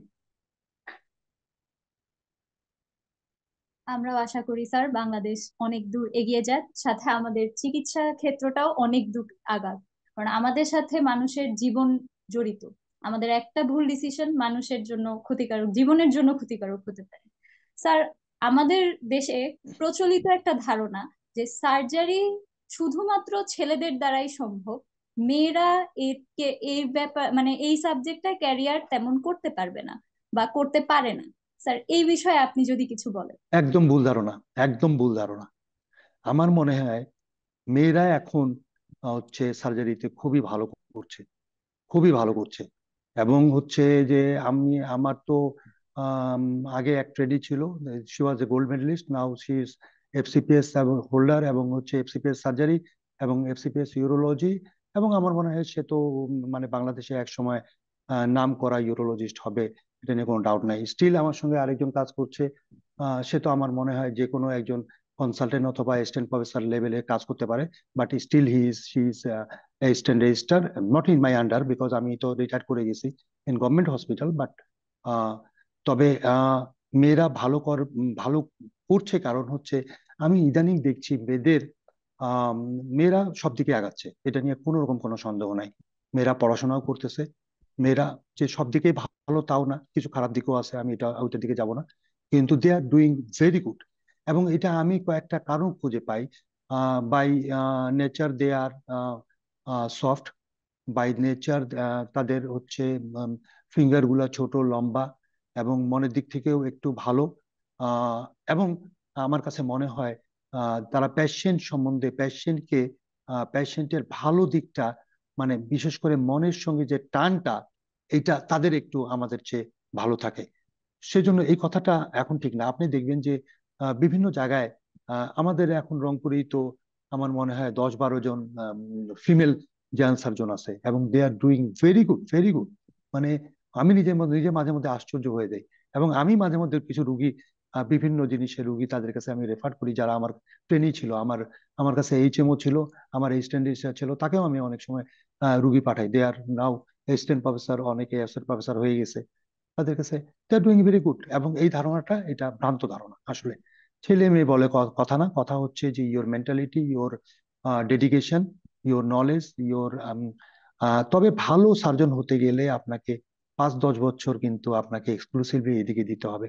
মেয়েদের একটা সমস্যা হয় বিয়ে হয়ে যাওয়ার পরে, যেটা হয় কি, হাজবেন্ডের এবং হাজবেন্ড ফ্যামিলির একটা রোল থাকে, সেখানে বাচ্চা একটা বা দুটা হয়ে যায়, সেখানে একটা টাইম গ্যাপ হয়, এটা ঠিক আছে। বাট এই সময় যদি মেয়েরা যদি, বিশেষ করে যে পার্টনারটাকে চুজ করতেছে, সে কতটুকু supportive, this is very important. সে যদি সাপোর্টিভ হয় তাহলে এটা কোনো ব্যাপার না। তবে ডিসঅ্যাডভান্টেজের মধ্যে দুইটা, একটা হচ্ছে যে সে বিয়ের পরে আরেকটা পরিবেশে চলে যায়, এটা একটা। 2 নাম্বার হচ্ছে দুবার বা একটা বা দুটা বাচ্চা নিতে হয় ইন দ্য মিন টাইম। কারণ আপনি যদি কেরিয়ার করতে করতে আপনি 35-40 বছর করে ফেলেন, আপনি যদি বাচ্চা না নেন, তাহলে আপনি কিন্তু বাচ্চার নেওয়ার টাইমটা পার হয়ে যাবে। সো এই টাইমটা একটু ডিস্টারবেন্স হয়, but they are doing good. এবং এই ধারণাটা আমার কাছে মনে হয় যে ভ্রান্ত ধারণা। আমাদের অনেকেরই হচ্ছে গিয়ে স্যার দেখা যায় যে বর্তমান আমরা যারা আছি স্টুডেন্ট হিসেবে অনেকেরই মানে শুনতে হয় এটা, যে হচ্ছে সার্জারি হিসেবে ক্যারিয়ার করবা এটা ছেলেরাই বেশি করতে পারে, মেয়েরা অতটা আগাতে পারে না, তোমার জন্য গাইনিটাই। তো এই ধারণাটা থেকে হচ্ছে যত তাড়াতাড়ি সম্ভব আমরা বের হয়ে আসতে পারি, যত তাড়াতাড়ি বের হওয়া যাবে ততই হচ্ছে গিয়ে আমাদের উন্নতি হবে বলে আমি মনে করি। আশা করছি খুব দ্রুতই এখান থেকে আমরা বের হয়ে আসবো। স্যার এখানে একটা কোশ্চেন করেছেন একজন আপি, আহ তাসনিম জান্নাত ইকরা আপি, বলেছেন আসসালামু আলাইকুম স্যার। স্যার যদি ভবিষ্যতে সার্জন হতে চাই তাহলে ফাইনাল ইয়ারের স্টুডেন্ট হিসেবে আমি কিভাবে নিজেকে প্রিপেয়ার করতে পারি, যদি একটু সাজেশন দিতেন। ফাইনাল ইয়ার এমবিবিএস এর প্রথম টার্গেট হবে সে এমবিবিএস টা ভালোভাবে পাশ করবে, এবং এখানে মেডিসিন, সার্জারি, গাইনি, পেডিয়াট্রিক্স সব সাবজেক্টে সে ভালোভাবে পড়াশোনা করবে। দ্বিতীয় কথা হচ্ছে ইন্টার্নশিপে সে প্রত্যেকটা ওয়ার্ড ভালোভাবে করবে। আমি বলি যে সার্জারি তো করবেই, সে মেডিসিনটাও, কারণ হচ্ছে যে সার্জারিতে পরবর্তীতে সে আসার সুযোগ পাবে। কারণ সে অনারি করুক, সে হচ্ছে স্ট্যান্ডার্ড হোক, আইএমও হোক, পোস্ট গ্রাজুয়েশনের প্রসেসে থাকুক অথবা পোস্ট গ্রাজুয়েশন করুক, সে কিন্তু সার্জিক্যাল পেশেন্ট গুলা পাবে। কিন্তু মেডিসিন ওয়ার্ডে যে 3 মাস থাকবে, বা গাইনি ওয়ার্ডে যে 3 মাস থাকবে, সে কিন্তু ওইটাতেও এক্সক্লুসিভলি করতে হবে। কারণ আপনার কাছে কিন্তু শুধু সার্জারি রুগী আসবে তা না, আপনার কাছে বিভিন্ন প্যাটার্নের রুগী আসবে, এবং you have to be sort out যে আপনি কোনটাকে ডিল করবেন, আপনি কোনটাকে কোথায় পাঠাবেন। তো পড়াশোনা এক্সক্লুসিভলি করতে হবে। ইন্টার্নশিপ খুবই ভালোভাবে করতে হবে এবং প্রত্যেক ওয়ার্ডেই করতে হবে। এবং মেইনলি যেহেতু সার্জারিতে উনি কেরিয়ার করতে চাচ্ছেন, সার্জারিতে একটু পড়াশোনা করা শুরু করবে, এবং পার্ট 1 প্রিপারেশনটা ইন্টার্নশিপ থেকেই শুরু করবে। পারলে এমআরসিএস ফেজ এটা দিয়ে দিবে। এবং হচ্ছে এমআরসিএস টা যদি করতে পারে, there will be option that আপনি যদি বাইরে কোথাও যদি যেতে চান, ইউ ক্যান শিফট। অর আপনার যেটা পরবর্তীতে যেটা লাভ হবে, সেটা হচ্ছে এফসিপিএস সেকেন্ড পার্ট পরীক্ষায় এমআরসিএস যারা করা থাকে, তাদের কিন্তু পরীক্ষাটা অনেকটা ইজি হয়ে যায়, কারণ কিছু কিছু প্রশ্ন এমন টিকি থাকে যেটা এমআরসিএস থেকে হেল্পফুল হয়। So as early as possible part 1টা কমপ্লিট করে ফেলা।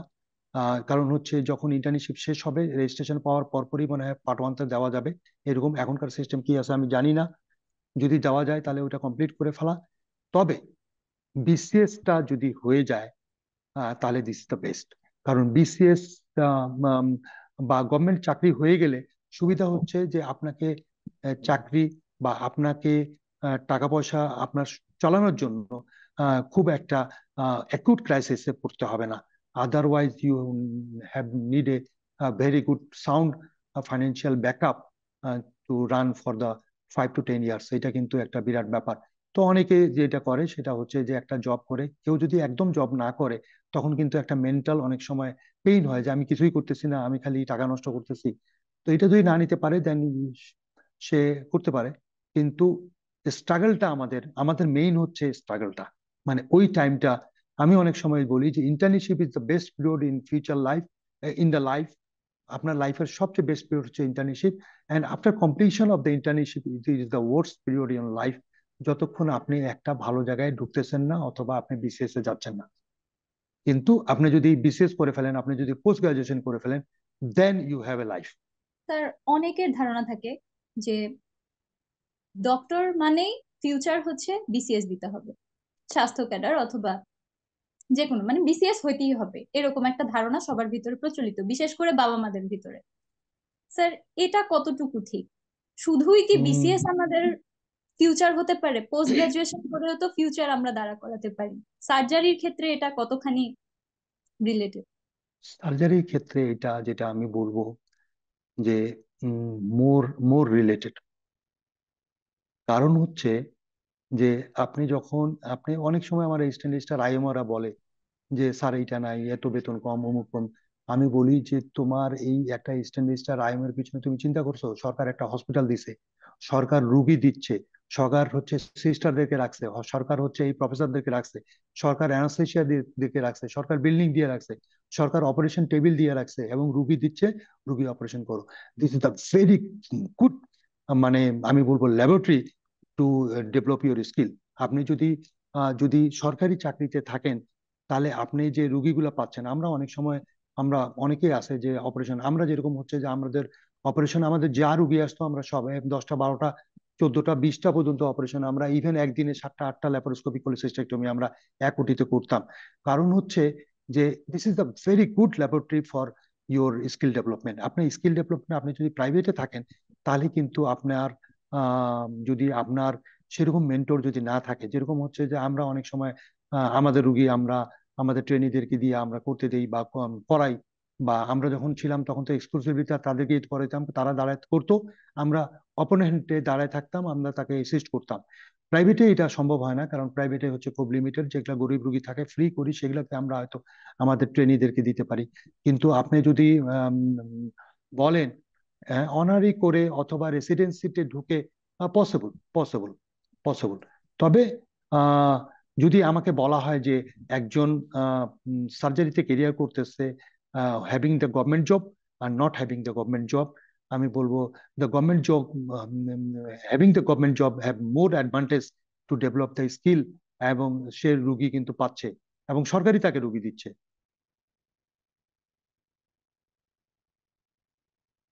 স্যার, কমেন্ট বক্স থেকে একটা প্রশ্ন এসেছে। প্রশ্নটা হচ্ছে,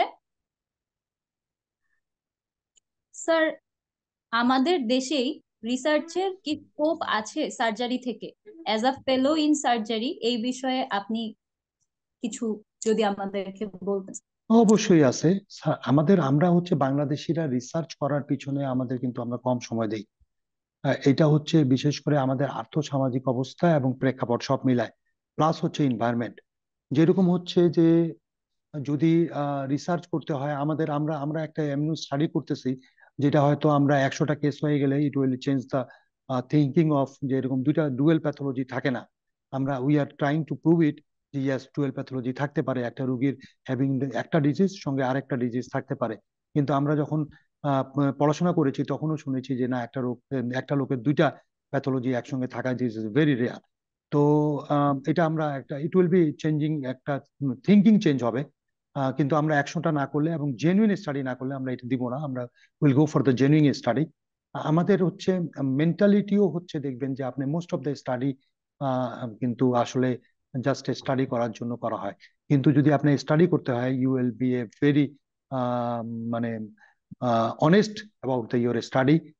এবং আর্থসামাজিক অবস্থা খারাপ থাকার জন্য অনেক সময় আমরা অনেক ইনভেস্টিগেশন, কস্ট, এগুলা সব মিলায় খুব একটা করতে পারি না, এটা ঠিক আছে। কিন্তু স্টাডিতে মানে রিসার্চের ক্ষেত্রে বাংলাদেশে একটু হলেও, কারণ সাপোর্টটা পাওয়া যায় খুব কম। তবে রিসার্চ কিন্তু গ্রান্ট পাওয়া যায় মিনিস্ট্রি থেকে, এটা থাকে, যারা ওদিকে যেতে চায় তারা করতে পারে। তবে অন্য অন্য দেশের থেকে আমাদের দেশে এই জিনিসটা একটু কম আছে। এইখানে আমাদেরকে যেতে গেলে আমাদের আরেকটু মেন্টালিটি, ইকোনমিক্যাল অবস্থা এবং হচ্ছে সবকিছু একটু হলেও আমাদের একটু সময় লাগবে। কারণ হচ্ছে আমরা কিন্তু আমাদের স্বাধীনতার পরে আমরা অনেক কিছু সময় যেটা আমরা খুব একটা ভালো যে পার হয়েছে তা না। ধন্যবাদ স্যার। স্যার এখানে আমরা আসলে কি বলবো, কমেন্ট বক্সে অনেক প্রশ্ন আছে স্যার। প্রশ্ন এখান থেকে আরো একজনের প্রশ্ন আমরা দেখতে পাচ্ছি, কাজী রহমাতুল্লাহ আশিক ভাইয়া। তার প্রশ্ন হচ্ছে, স্যার বর্তমানে সার্জারির ব্রাঞ্চ সিলেকশনের ক্ষেত্রে কোন কোন ব্রাঞ্চকে এগিয়ে রাখা উচিত? প্রথম কথা হচ্ছে আপনার যেটা ভালো লাগে সেটাই করবেন ফার্স্ট। কারণ ভালো লাগা, ভালোবাসা, এবং ভালো লাগা ভালোবাসা এবং ওই কাজে আপনি দেখবেন যে এক্সজশন আসে না। আমি যদি অনেক সময় 3 ঘন্টাও অপারেশন করি, আমার কিন্তু কেউ বলতে পারবে না যে 3 ঘন্টা ধরে অপারেশন করতেছে বা 5 ঘন্টা ধরে অপারেশন করতেছে। আমাদের অপারেশন দেখা যায় 10 মিনিট, 15 মিনিট, আধা ঘন্টায় শেষ হয়ে যায়। কিন্তু এটা যদি লেন্দি হতে থাকে, মানে আমরা এত ইন্ডালজ থাকি অপারেশনে যে আমাদের কোনো এক্সজশনই হয় না। তো যেটা যার ভালো লাগে সেটাতে যাবে, চাপায় দেওয়ার জন্য না। আপনার যদি মনে হয় যে, আর ভালো লাগাটা হয় কি, যে আপনার যিনি কাজ দেখতেছেন, যার যেরকম হচ্ছে আমার কাজ যদি কেউ দেখে, ও বলবে যে আমি এটাই হব।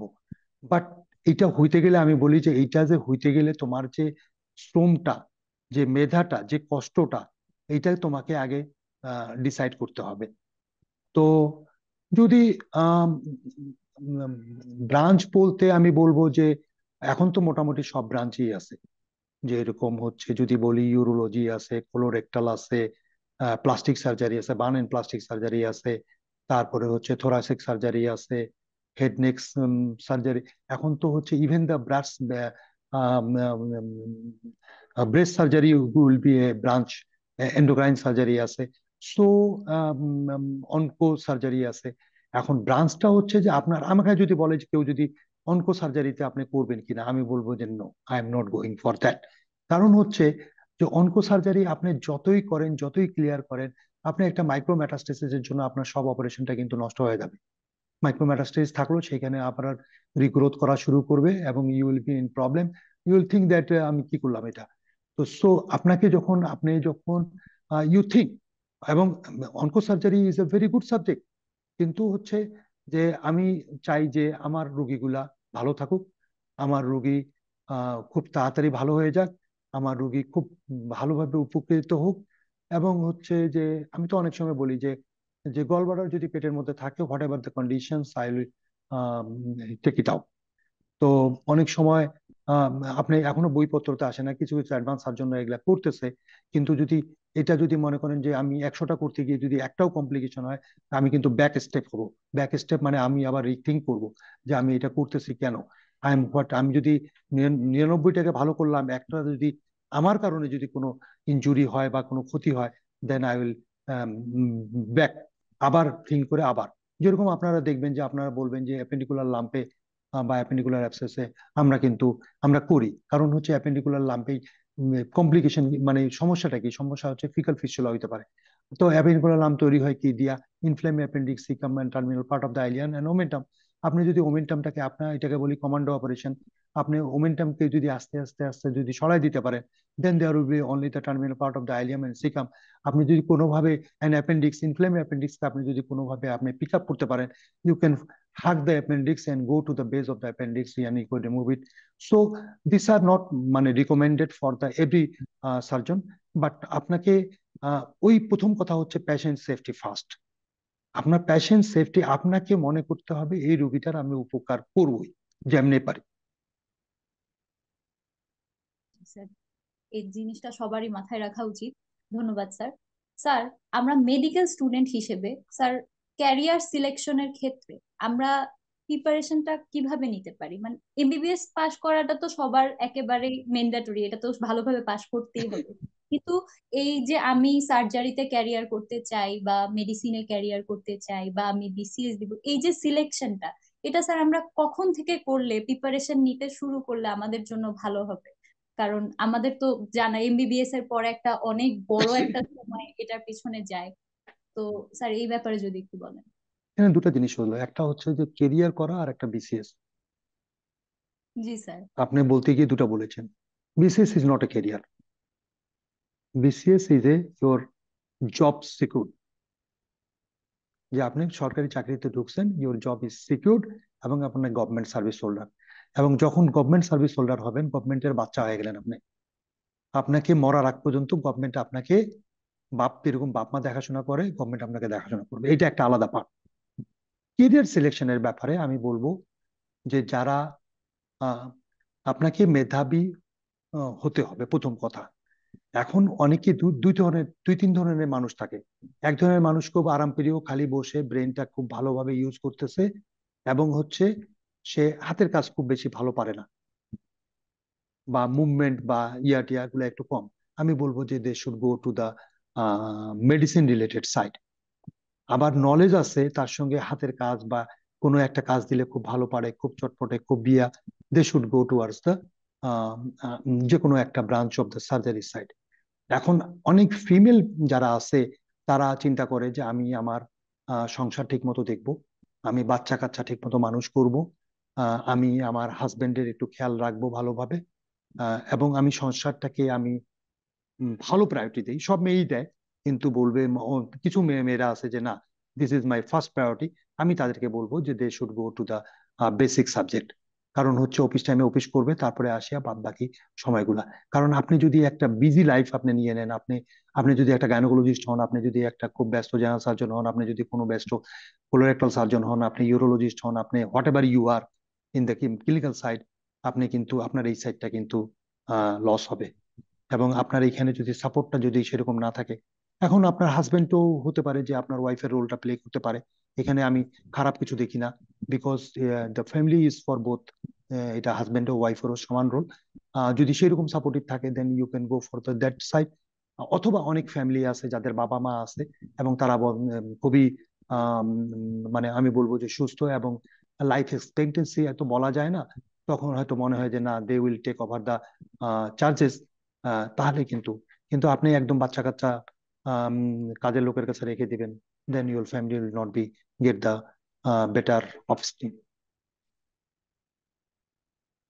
তার মানে বোঝা যাচ্ছে স্যার, সার্জারি কে ক্যারিয়ার হিসেবে নিতে হলে হাতের স্কিলটা থাকা অনেক বেশি জরুরি। নলেজ, ব্রেনটাও একটু একটু একটু একটু ইয়ে হইতে হবে, জি।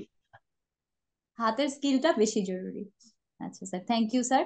স্যার এখানে এক সোয়াইব আহমেদ সানি ভাইয়া বলেছেন, sir robotic surgery fairly new addition to surgical treatment. I'm sure regularly impossible speed R new Intel add হচ্ছে এখানে। সেক্ষেত্রে আপনি নিজেকে কিভাবে আপ টু ডেট রাখেন, আর নিউ অ্যাড অন গুলো কিভাবে ইউটিলাইজ করেছেন বা করছেন, স্যার এই বিষয়ে আমি একটু। I am always fond of technology, fond of advancement. আমাকে যদি কোথাও আমি যাই, তখন আমি কিন্তু এনসিয়েন্ট জিনিসগুলো খুব আমি দেখতে যাই না, কেন জানি আমাকে এটা অ্যাট্রাক্ট করে না। এই যে জাদুঘরে যাই দেখবো এটা এটা এই সময় হয়েছিল, আমি কিন্তু দেখতে যাই যে এখানে লেটেস্ট ডেভেলপমেন্টে কি আছে, কি ইমপ্রুভ হচ্ছে, কি হচ্ছে, এগুলোর প্রতি আমাকে একটা এফিনিটি কাজ করে। এবং হচ্ছে এটা আমার জানি না, প্রথম থেকেই একটা যে কোনো জিনিসে খুব বেশি এফিনিটি কাজ করে। এবং হচ্ছে যদি বলি, আমি 2004 সালে আমি প্রথম ল্যাপারোস্কোপি মেশিন আমি পার্সোনালি কিনি, যেটা 10 লাখ টাকা দিয়ে কিনেছিলাম, এবং আমার কাছে টাকা ছিল না। 8.5 লাখ টাকা দিয়ে 1.5 লাখ টাকা আমি বাকি রাখছিলাম। আহ, সেটা হচ্ছে 2004 সালে। এটা হচ্ছে স্টর্জের হচ্ছে DX camera system, single chip camera system. তারপরে 2016-তে এসে আমি একটা ইমেজ স্পাইস, যেটা 3D image spies is a 3 chip camera system, যেটা স্টর্জের, সেটা হচ্ছে সেটাও কস্টলি। তারপরে হচ্ছে 2000 সম্ভবত 20 সালে আসার পরে হচ্ছে স্ট্রাইকার 1588, এটা হচ্ছে 3D আইসিজি এটা কিন্তু আম, এটা হচ্ছে ব্র্যান্ড নিউ ছিল না, ইট ওয়াজ এ কি বলে ওইটাকে, জাস্ট হচ্ছে ইউজ করা ভার্সন ছিল, যেটা আমার কাছে খুব বেশি ভালো লাগেনি। এবং 2023-24-এ এসে আমি যেটা হচ্ছে ওয়ার্ল্ডের বেস্ট যেটা imaging system 3D 4K Rubina, আপনারা গেলে সার্চ করলে দেখতে পারবেন 3D 4K। It is costing about প্রায় 2 কোটি টাকার মতো ফর জাস্ট ইনস্ট্রুমেন্টারি দাম। But this is a very good imaging system, very good system. এবং হচ্ছে যে এগুলা পর্যন্ত মানে ল্যাপারোস্কোপিতে ওয়ার্ল্ডের বেস্ট ইমেজিং সিস্টেম এবং বেস্ট জিনিসগুলা। এবং হচ্ছে যদি সিলিং ডিভাইস বলি, তাহলে হচ্ছে থান্ডারবিট আমি ইউজ করি, যেটা হচ্ছে ওয়ার্ল্ডের best ceiling device blood vessel গুলো সিল করার জন্য। শুধু যেটা ল্যাকিংস আছে সেটা হচ্ছে রোবোটিক। রোবটের উপরে যে কথাটা বলতে চাই, রোবটের হচ্ছে সবচেয়ে বেস্ট প্ল্যাটফর্ম হচ্ছে Da Vinci. Da Vinci is a USA, এটা 2000 সাল থেকে শুরু হয়েছে, এবং আজকে 2024 সাল, প্রায় 2টা ডিকেড শেষ হয়ে গেছে। তারা কিন্তু মেইনলি আমেরিকা ইউরোপে বেশি ইয়া করে, ইন্ডিয়াতে হয়তো 50-র মতো দিছে, কিন্তু তারা বাংলাদেশে আসতে ইন্টারেস্টেড না, যদিও তাদের দামটা খুব বেশি। এবং তাদের জেনারেশন এখন চেঞ্জ হইতে হতে SSI, XSI এবং হচ্ছে SP। SP মানে হচ্ছে সিঙ্গেল পোর্ট সিস্টেম। এটা কিন্তু এই রোবটটা কিন্তু আসলে তখন কিন্তু আমি বলবো যে হ্যাঁ, গলব্লাডারও আমি সিঙ্গেল পোর্ট রোবোটিক সিস্টেমে করব। কারণ হচ্ছে তখন অপশন থাকবে যে yes you can do it laparoscopically. আর সিঙ্গেল পোর্ট রোবটে আমি বলবো যে হ্যাঁ, আমি এনকারেজ করবো লোককে করতে। হয়তো কস্ট বেড়ে যাবে, এটা ঠিক আছে, কিন্তু ওরা আসবে না বাংলাদেশে। ওদের সঙ্গে আমি কথা বলছি, দে আর নট ইন্টারেস্টেড। দে বলে, তা ওরা বলছে যে আমরা বিজনেস করি না, we give the service, so we can not give service to the Bangladesh because we should have a team there to support you. তো এছাড়া হচ্ছে ইংল্যান্ডে যেটা আছে, CMR ভার্সিয়াস, তারা আসতে ইন্টারেস্টেড। তারা কিন্তু ওদের চেয়ে 50% দাম কম পড়ে। হুগুরাস আছে। এবং ইন্ডিয়ার যে মন্ত্রা সিস্টেমটা আছে, যদিও ইন্ডিয়ার প্রোডাক্ট গুলাকে অনেকে অপছন্দ করে, কিন্তু আমার কাছে দেখে মনে হয়েছে যে বিকজ অফ দ্য কস্ট, কারণ হচ্ছে যদি ওইটা আমার কাছে যদি 40 কোটি টাকা হয়, তাহলে এটা হয়তো 10 কোটি টাকা দিয়ে আমি রোবটের সমস্যাটা হচ্ছে রোবটের ইনিশিয়াল কস্টটা বেশি। এবং mantra 3D imaging 3D mantra 3 যেটা আছে, সেটা হচ্ছে কিন্তু আপনি রোবটের অপারেশন কিন্তু আমরা রুগীর কাছে থাকি না, রুগীর থেকে একটু দূরে থাকি, এক রুমে থাকতে পারি, আমরা অন্য রুমে থাকতে পারি, আমরা একই শহরে 5 কিলোমিটার দূরেও থাকতে পারি, আমরা অন্য শহরে থাকতে পারি, ইভেন অন্য দেশেও থাকতে পারি। এটা হচ্ছে টেলি সার্জারি, যেটা ডিপেন্ড করে হচ্ছে যে ইন্টারনেট স্পিডের উপরে। স্পিডটা যদি খুব বেশি ভালো থাকে, তাহলে আমি এখান থেকে বাসা থেকে বসেই কিন্তু আমি অপারেশনটা করতে পারবো। আমার ওখানে অ্যাসিস্ট্যান্ট থাকবে, সে পোর্ট টোট করে দিবে, ডকিং করে দিবে, করে দেওয়ার পরে আমি এখান থেকে কিন্তু তার কন্ট্রোল করে I can do it from here. কিন্তু এটার জন্য আমাদের আরো একটু ডেভেলপমেন্টের ব্যাপার আছে। রোবটের যেটা হচ্ছে, robot is acts as a master slave, মানে আমি মাস্টার, আমার চাকর হিসেবে কাজ করবে, আমি যা করব, যা বলবো তাই। অনেকে বলে যে রোবোটিক অপারেশন করতে গিয়ে ওখানে রোগীর ওই ব্লিডিং হয়ে মারা গেছে, it is the fault of the surgeon, it is the fault of the knowing the anatomy. আপনি যদি রোবট, তো আপনি বলছেন যে আপনার চাকরকে আপনি যদি বলেন যে এইখান থেকে এটা কর, ও তো করবে। ঠিক রোবটও তাই করে। রোবট যেটা হচ্ছে যে আপনাকে, যখন আপনি চোখ সরায় নেবেন, রোবট আর কাজ করবে না, রোবট ফ্রিজ হয়ে যাবে। কিন্তু আপনি যতক্ষণ দেখতেছেন, আপনি যতক্ষণ মুভমেন্ট করতেছেন, আপনার মুভমেন্ট যদি ট্রিমর হয়, সে এটাকে স্কিল করতেছে, সে ট্রিমর রিডাকশন করতেছে, আপনি এগুলা করতেছে, আপনার হচ্ছে অ্যাঙ্গুলেশন করতেছে। রোবটে আমরা 7 ডিগ্রি হাতে যেরকম মুভমেন্ট হয় সেরকম করতে পারি, আমরা কিন্তু ল্যাপারোস্কোপিতে 4 ডিগ্রির উপরে মুভমেন্ট, রোবট রোটেশন মুভমেন্ট করতে পারি না। তো রোবট যেটা হচ্ছে যে আমি ওটাতে ইন্টারেস্টেড ছিলাম। এখন আমি জানি না যে ওরা বাংলাদেশে, কারণ হচ্ছে যে একটা রোবট, যে কোনো রোবটের একটা নাম্বার থাকে এবং তাদের একটা আইডেন্টিটি থাকে। এবং হচ্ছে রোবট, এখন কথা হচ্ছে যে রোবট একটা যদি ফল্ট করে, এই ফল্টটা কার হবে? এই ফল্টটা অ্যাকচুয়ালি সার্জনেরও হবে। কিন্তু ফল্টি রোবট যদি কারণে হয়, যে মেশিন ফল্টির জন্য হয়, তাহলে হচ্ছে ওই কোম্পানিকে ব্লেম করা যেতে পারে। দুই একটা ফল্ট হয় নাই তা না, কিন্তু this is a very very rare case. আহ সেই জন্য হচ্ছে যে প্রশ্নটা ছিল যে আম, উম, যেটার হচ্ছে যে আমি তো ওটাই বললাম যে আমি রিটায়ার করার পরে যদি 1 বছরের ফেলোশিপ, ইউনিভার্সিটি ফেলোশিপ করে থাকি, আমাদেরকে প্রথম দিনে বলছে, though you are senior fellow are senior persons here and most of them are professor, but you will be treated as a student. এবং আমাদেরকে স্টুডেন্ট হিসাবেই তারা ট্রিট করেছে, এবং আমরা we are proud that they have treated as a student. এবং তারা আমাদের কাছে প্রত্যেকটা জিনিস করার গণনায় আদায় করে নিছে, যেটা আমাদের জন্য হেল্পফুল হয়েছে। রিটায়ার করার পরে আমি অনেক সময় মনে করছিলাম যে why I am doing that, আমি কি আদৌ এই রোবটটাকে ইউজ করতে পারবো কিনা। তো জুনের 5 তারিখের পরে মনে হচ্ছিল যে 3 মাসের পরে ইউজ করতে পারবো। এখন আমি জানি না কখন আমি ইউজ করতে পারবো। তো ডেফিনেটলি ওদের কাছে আমি যখন ডাভিঞ্চিকে বলেছিলাম, ডাভিঞ্চি আমাকে বলছে যে বাংলাদেশে আমরা যাব না। যখন ওদের সঙ্গে 3-4 বার দেখা হয়েছে, ওরা আমার ডেডিকেশন দেখে আমাকে যখন বলছে যে look, if you love a lady, you marry her and take her to your home, and if you cannot take her to your home, then you can go to your loved married lady, তুমি তার কাছে যাও। তার মানে ওরা আমাকে বলতে চাইছে যে তুমি তো ওখানে নিতে চাচ্ছ, তোমাকে আমরা অন্যখানে নেই। আমি বলছি, no, I am not living Bangladesh, and I am also not living Rangpur. So I will, whatever I do, I love Rangpur and I will do here. আমরাও চাই স্যার আপনি আমাদের ছেড়ে না যান। আপনার মতো একজন শিক্ষক, একজন সার্জন, একজন প্রফেসর, যাই বলি না কেন, আপনার মতো একজন মানুষ আমাদের জন্য অনেক বেশি জরুরি। স্পেশালি বাংলাদেশের চিকিৎসা ক্ষেত্রের জন্য অনেক বেশি জরুরি। ঘড়ির কাঁটায় সময় এখন 8টা 23। সময় বলে দিচ্ছে প্রোগ্রাম প্রায় শেষের দিকে, তবে স্যারকে ছাড়তে ইচ্ছা করছে না। স্যারের যদি সময় থাকে আমরা প্রোগ্রামটা আরো কিছুক্ষণ কন্টিনিউ করতে পারি। আমার সময় যদি আছে, আমার কোনো অসুবিধা, আমি এই সময়টা রেখেছি আপনাদের জন্য। Thank you sir. আমি আমরা যা সব করি 100% করি। আমরা সবাই চাচ্ছিলাম আপনার সাথে আরো কিছুক্ষণ কথা হোক, অনেক কিছু জানতে পারছি, অনেক কিছু শিখতে পারছি, ভালো লাগছে স্যার। স্যার এখানে আমার একটা কোশ্চেন ছিল। আমি যখন মেডিকেলে ঢুকি আহ, তখন আমার ইচ্ছা, মানে শুরু থেকে আমার সবাই যেহেতু বলতো যে সার্জারিটা বেসিক্যালি ছেলেদের জন্য বেশি ভালো, মেয়েদের জন্য না। তো আমার তখন থেকে একটু ইচ্ছা ছিল যে সার্জারিতে যদি ক্যারিয়ার করা যায় তাহলে কেমন হয়। তো আজকে আপনার সাথে কথা বলার সুযোগ হলো, অনেক কিছু শুনলাম, অনেক কিছু জানতে পারলাম। সেখানে স্যার হাতের স্কিলের কথা যেটা স্যার বললেন, হাতের স্কিল বাড়ানোর জন্য আমরা কি কি করতে পারি, কিভাবে করলে হচ্ছে আমাদের কি কি করলে আমাদের স্কিলটা আমরা আরো ডেভেলপ করতে পারবো সার্জারিটাকে আমরা ক্যারিয়ার হিসেবে নিতে চাইলে। এটা হচ্ছে, অনেকে যেটা করে সেটা হচ্ছে ভিডিও গেম খেলে হ্যান্ড আই কোঅর্ডিনেশন করার জন্য। অনেকে হচ্ছে আহ, খেলাধুলা করে। আমার স্কিলনেসের প্রথম এবং প্রধান কারণ হচ্ছে যে আমি I was A very good player. এবং হচ্ছে আমি কিন্তু রংপুর ডিস্ট্রিক্ট টিমে 10 বছর খেলেছি, ক্যাপ্টেন্সি করেছি ক্রিকেট টিমে। কেউ যদি আর্মি গলফ ক্লাবে যায় তাহলে দেখবে হচ্ছে প্রেসিডেন্ট কাপ উইনার 427 জনের মধ্যে ডাক্তার মোহাম্মদ জাভেদ আখতার 2016 সালে। তো খেলাধুলা, আহ আপনি যদি ফিজিক্যালি ফিট না থাকেন তাহলে কিন্তু অ্যাজ এ সার্জন আপনি কিন্তু দাঁড়ায় অপারেশন করবেন, আপনার কোমর ব্যথা হবে, আপনার ঘাড় ব্যথা হবে। আর কেরিয়ার হিসাবে আমি বলবো যে যদি গাইনি এবং হচ্ছে সার্জারি, যদি জেনারেল সার্জারি তুলনা করা হয়, I will definitely prefer the general surgery. কারণ হচ্ছে গাইনিতে আপনার কিন্তু অ্যাকুট এমার্জেন্সি, আপনি যদি 3টার সময় প্রিভিয়াসলি বা সিজার লেবার পেন নিয়ে আসে আপনাকে কিন্তু যেতে হবে। কিন্তু সার্জারিতে একটা পারফোরেশন নিয়ে আসতে, একটা বাস্ট অ্যাপেন্ডিক্স আসতে, আপনি বলবেন যে ঠিক আছে, ওকে কনজারভেটিভ দিয়ে রাখো, আমি সকাল 9টার সময় যাই অপারেশন করবো, বা ইনভেস্টিগেশন করো, আই ডু ইট।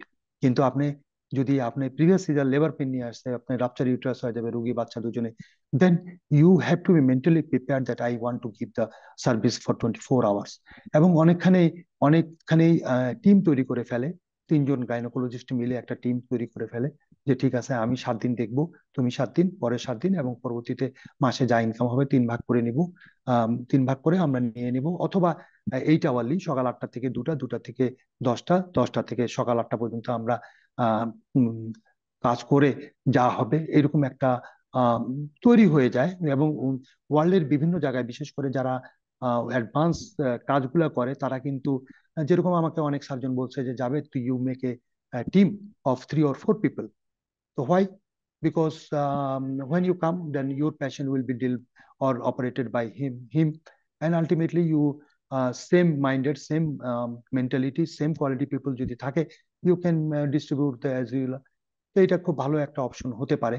বাট আমি তারপরেও বলবো যে যদি এই তুলনায় করা হয়, কারণ একটা হচ্ছে যে 3টা 4টার সময় একটা আপনার ছোট বাচ্চা আছে, you have to leave they and you have to go there. So this is a troublesome, এবং এটা হচ্ছে যে খুব painful for the family, for you and for every. So এটা থেকে বাঁচার জন্য যেটা হচ্ছে যে একটা টিম ওয়ার্ক করা যেতে পারে, এটা একটা। আর 2 নাম্বার হচ্ছে যে, আর কি যেন, প্রশ্নটা কি ছিল যেন? তার হাতের স্কিল বাড়ানোর জন্য আমি ও, কি কি করতে এইটা যেটা হচ্ছে যে আপনাকে, আমি যেটা যেরকম আমি আগেই বলছি যে আমি প্রতিদিন কিন্তু প্রায় 2 ঘন্টা 2.5 ঘন্টা I do my workout. Workout বলতে আমি হচ্ছে জিম করি, একটা পার্ট, 5 সপ্তাহে 6 দিন করি। কোনোদিন আপার চেস্ট, কোনোদিন ব্যাক, কোনোদিন লেগস, কোনোদিন আর্মস, কোনোদিন শোল্ডার। এটা হচ্ছে ট্রেন পার্সনের আন্ডারে যদি ট্রেন করা থাকে সে করতে পারে, to maintain his physical fitness. আর কার্ডিও করা উচিত, হাঁটা উচিত। আমি যে জিনিসটা বলি যে আমি মাঝে মধ্যে যখন আমি আমি যখন কনফারেন্সে যাই, I always want to stay the conference venue hotel, what ever cost is. তো ভেন্যু হোটেলে থাকলে ওখানে পালানি ভ্যালু, যেটা আমি বলতে চাচ্ছিলাম যে আমরা আমাদের মেইন যে যে কয়েকজনের রোল আছে আমার সার্জিক্যাল ডেভেলপমেন্ট মধ্যে, তার মধ্যে হচ্ছে পালানি ভ্যালু আছে, তার মধ্যে হচ্ছে ওম তান্তিয়া একজন আছে কলকাতার সার্জন, ওনার আছে। পালানি ভ্যালুর হচ্ছে বিরাট রোল আছে, কারণ ওনার বইও পড়েছি, ওনার ওনার অপারেশন দেখেছি, উনি যেখানে থাকে সেই অপারেশন গুলো আমি দেখতে যাই। এছাড়া আরো 2 4 জন আছে, কিন্তু ওনাকে আমি যখনই আমি ওই হোটেলে থাকি, ওনার সঙ্গে প্রতিদিন আমার সঙ্গে 6টার সময়, ভোর 6টার সময় জিমে দেখা হয়। এবং উনি একদিন উনি দেখতেছি দৌড়াচ্ছে দৌড়াচ্ছে দৌড়াচ্ছে দৌড়াচ্ছে, এবং আমি মনে করলাম যে এ তো হার্টের উপরে চাপ তৈরি করতেছে, এবং প্রায় 40 মিনিট সে দৌড়াচ্ছে, এবং মোর দেন 40 মিনিটস। কিন্তু এটা বলি না, আমরা বলি যে 30 মিনিট আপনি যদি ফ্রিকোয়েন্ট হাঁটাহাঁটি করেন, that will be very good. এবং হাঁটার পর, দৌড়ানোর পরে আমি ওনাকে একদিন বললাম যে, আমাকে দেখলেই তো বলে যে হ্যাঁ, হাই, হাউ আর ইউ। আগে তো বলতো যে I know that you are a, I was thinking that you are a Indian surgeon, but you are a Bangladeshi surgeon, I don't, মানে রিয়ালাইজ আফটার লং টাইম। তা আমি ওকে বললাম যে তুমি যে এত জোরে দৌড়াচ্ছ এই বয়সে। তো বলছে যে হোয়াট ইজ মাই এজ। আমি বলছি it is 72। No, I am not 72, I am 67। আমি বললাম যে in the age of 67 you are running on the machine for long time, is it? No no no. হ্যাঁ, এবং তাকে আমি দেখছি যে সে প্রায় এই হাতটা সে মিনিমাম 5 মিনিট উপর থেকে নিচে ঘুরায়, উপর থেকে। তার মানে হচ্ছে সে হি ইজ মেনটেনিং হিজ, মানে শোল্ডার, কারণ শোল্ডার অনেক সময় বেশি কোনো অপারেশন করলে শোল্ডার পেইন হয়। এটা আর্গোনমিক্স এরও একটু ব্যাপার আছে, আর্গোনমিক্স যদি ঠিক থাকে শোল্ডার পেইন হবে না। তো একটু হাঁটাহাঁটি করতে হবে, একটু খেলাধুলা করতে হবে, একটু ফিট থাকতে হবে। স্যার, তো not thank you ought sir. That, knowledge আগে, স্কিলনেস, তারপরে হচ্ছে এটা। কারণ হচ্ছে আপনাকে বেশি দিন ধরে রাখতে গেলে এবং রিফ্লেক্স থাকতে হবে, রিফ্লেক্স। এবং আমার রিফ্লেক্সটা হচ্ছে, যেহেতু ক্রিকেট খেলতে গিয়ে আমাদের হট করে বল আসতেছে, ধরতেছে, এটা করতেছে, ওইটা করতেছে, এই জিনিসগুলো রিফ্লেক্স যদি ঠিক থাকে, then you will give the good hand eye coordination, specially during the laparoscopic surgery অথবা মিনিমাল অ্যাক্সেস সার্জারি। জি sir, thank you sir. Sir, এখানে একটা আপুর কোশ্চেন দেখতে পাচ্ছি, প্রিয়াঙ্কা তালুকদার। আপুর কোশ্চেন হচ্ছে, স্যার বিসিএস হয়ে গেলে পোস্ট গ্রাজুয়েশন প্রিপারেশনের জন্য যথেষ্ট সময় পাওয়া যায় কিনা? পোস্ট গ্রাজুয়েশন কমপ্লিট হয়ে গেলে গভর্নমেন্ট মেডিকেলের ক্ষেত্রেও কি অ্যাসিস্ট্যান্ট প্রফেসর হিসেবে জয়েন করা যায়? স্যার এই বিষয়ে একটু। আহ, প্রথম কথা হচ্ছে, আপনাকে বিসিএস জয়েন করার পরে যেটা হচ্ছে যে আপনি পোস্ট গ্রাজুয়েশনে পড়ার সুযোগ পাওয়া যায় কিনা, এটা প্রথম প্রশ্ন। প্রশ্নটা কি, প্রথম প্রশ্নটা কি, একটা একটা করে পার্ট করে। হচ্ছে বিসিএস হয়ে গেলে পোস্ট গ্রাজুয়েশন প্রিপারেশনের জন্য যথেষ্ট সময় পাওয়া যাচ্ছে কিনা? ইট ডিপেন্ডস যে আপনার পোস্টিংটা কোথায়। আপনাকে আচ্ছা। তখন ওই পোস্টিংটা এমন জায়গায় নিতে হবে। এখন মনে করেন আপনি একটা থানায় নিলেন এবং ওই থানায় আপনি থাকতেছেন, then you will get enough time, কারণ আপনার অফিস টাইমের পরে আপনার পুরো সময় আছে। এখন আপনি যদি মনে করেন আপনার যাইতে যদি 2 ঘন্টা লাগে, আসতে যদি 2 ঘন্টা লাগে, আপনি যদি চাকরি ওখানে 8 ঘন্টা করেন, তাহলে, এবং আপনার বাসায় যদি বাচ্চা কাচ্চা সামলাইতে হয় এবং আপনার বাসায় কাজ করতে হয়, then will not get time. তো আপনাকে পোস্টিংটা আপনি ওইভাবে নিতে হবে যে জায়গায় পোস্টিং নিলে আপনি পড়াশোনা করতে পারেন, এক। 2 নাম্বার হচ্ছে যে আপনি পোস্ট গ্রাজুয়েশন, মনে করেন যে আপনি একটা, ইনিশিয়ালি তো আপনি কলেজে লেকচারারে পাবেন না, কোনো কোনো সাবজেক্টের লেকচারার শর্ট থাকলে আপনি পাইতে পারেন। পাইলে আপনি যদি ওই শহরে থাকেন, ওই স্টেশনে যদি থাকেন, ক্যাম্পাসে যদি থাকেন, তাহলে আপনি অফিস টাইম পর আপনি সময় পাচ্ছেন, আপনি সময় পাবেন। এবং অনেক জায়গায় আছে, আপনি যদি একটা আইএমও হিসাবে জয়েন করে ফেলেন অথবা অ্যাসিস্ট্যান্ট রেজিস্ট্রার হিসাবে জয়েন করে ফেলেন, you will not get time, আপনি অত সময় পাবেন না। তখন আপনাকে এক্সট্রা টাইম দিয়ে, এক্সট্রা টাইম বের করে পড়াশোনা করতে হবে, এবং আপনার প্রিপারেশনটা আগে থেকেই তৈরি হইতে হবে। আপনি শুধু বিসিএস করার পরে তখন থেকে পোস্ট গ্রাজুয়েশন শুরু করলেন, তাহলে কিন্তু আপনাকে এইভাবে নিউ স্টার্ট, আপনি যদি মনে করেন যে আপনাকে যদি নিউ স্টার্ট করেন, তাহলে কিন্তু আপনি, আমি অনেক সময় বলি যে একটা ম্যারাথন দৌড় শুরু হবে, রংপুর থেকে সৈয়দপুর যদি দৌড় হয় 40 কিলোমিটার, মানুষ যখন দৌড়ানো শুরু করবে তার আগেই আমি যদি 20 কিলোমিটার দৌড়ে রাখি, যখন স্টার্ট শুরু হলো তখন আমি কিন্তু 20 কিলোমিটার দৌড়াবো আর অন্যরা দৌড়াবে 40 kilometre. So you have to start. আর যদি মনে হয় যে না, আপনি নিউ স্টার্ট করছেন, তাহলে কিন্তু আপনাকে ম্যারাথন দৌড় দিলে আপনার হবে না, আপনি কখন স্পিন দিতে হবে, 100 মিটার দৌড় যেটা দিতে হয়, সেটা আপনি ওই 100 মিটার দৌড়ের স্পিডেই কিন্তু আপনাকে 40 কিলোমিটার দৌড়িতে হবে। জি স্যার, থ্যাংক ইউ স্যার। ওনার আরো স্যার, প্রশ্ন ছিল, লিঙ্ক ছিল ওটা আরেকটা পরেরই। প্রশ্ন ছিল। সেই প্রশ্নটা হচ্ছে, পোস্ট গ্রাজুয়েশন কমপ্লিট হয়ে গেলে গভর্নমেন্ট মেডিকেলের ক্ষেত্রেও কি অ্যাসিস্ট্যান্ট প্রফেসর হিসেবে জয়েন করা যায় কিনা? না, এটা যায় না। এটা হচ্ছে স্টেট ফরওয়ার্ড অ্যান্সার হচ্ছে নো। কিন্তু অনেক সময় গভর্নমেন্ট যখন মনে করে যে আমি এই সাবজেক্টের লোক কম আছে, আমরা একটা স্পেশাল বিসিএস করে, আমরা যেটা আপনারা রিসেন্টলি দেখেছেন অ্যানাস্থেশিয়াতে কনসালটেন্ট নিয়েছে, তারা কিন্তু আলটিমেটলি তারা আলটিমেটলি বিসিএস গভর্নমেন্ট কিন্তু ইনকাটারমেন্ট করে ফেলবে, এবং আলটিমেটলি তারা কিন্তু মেডিকেল কলেজে চাকরি করছে এখন কনসালটেন্ট হিসাবে, কিন্তু একটা টাইম এক সময় আসবে তাদেরকে অ্যাসিস্ট্যান্ট প্রফেসর, অ্যাসোসিয়েট প্রফেসর এবং প্রফেসর করবে।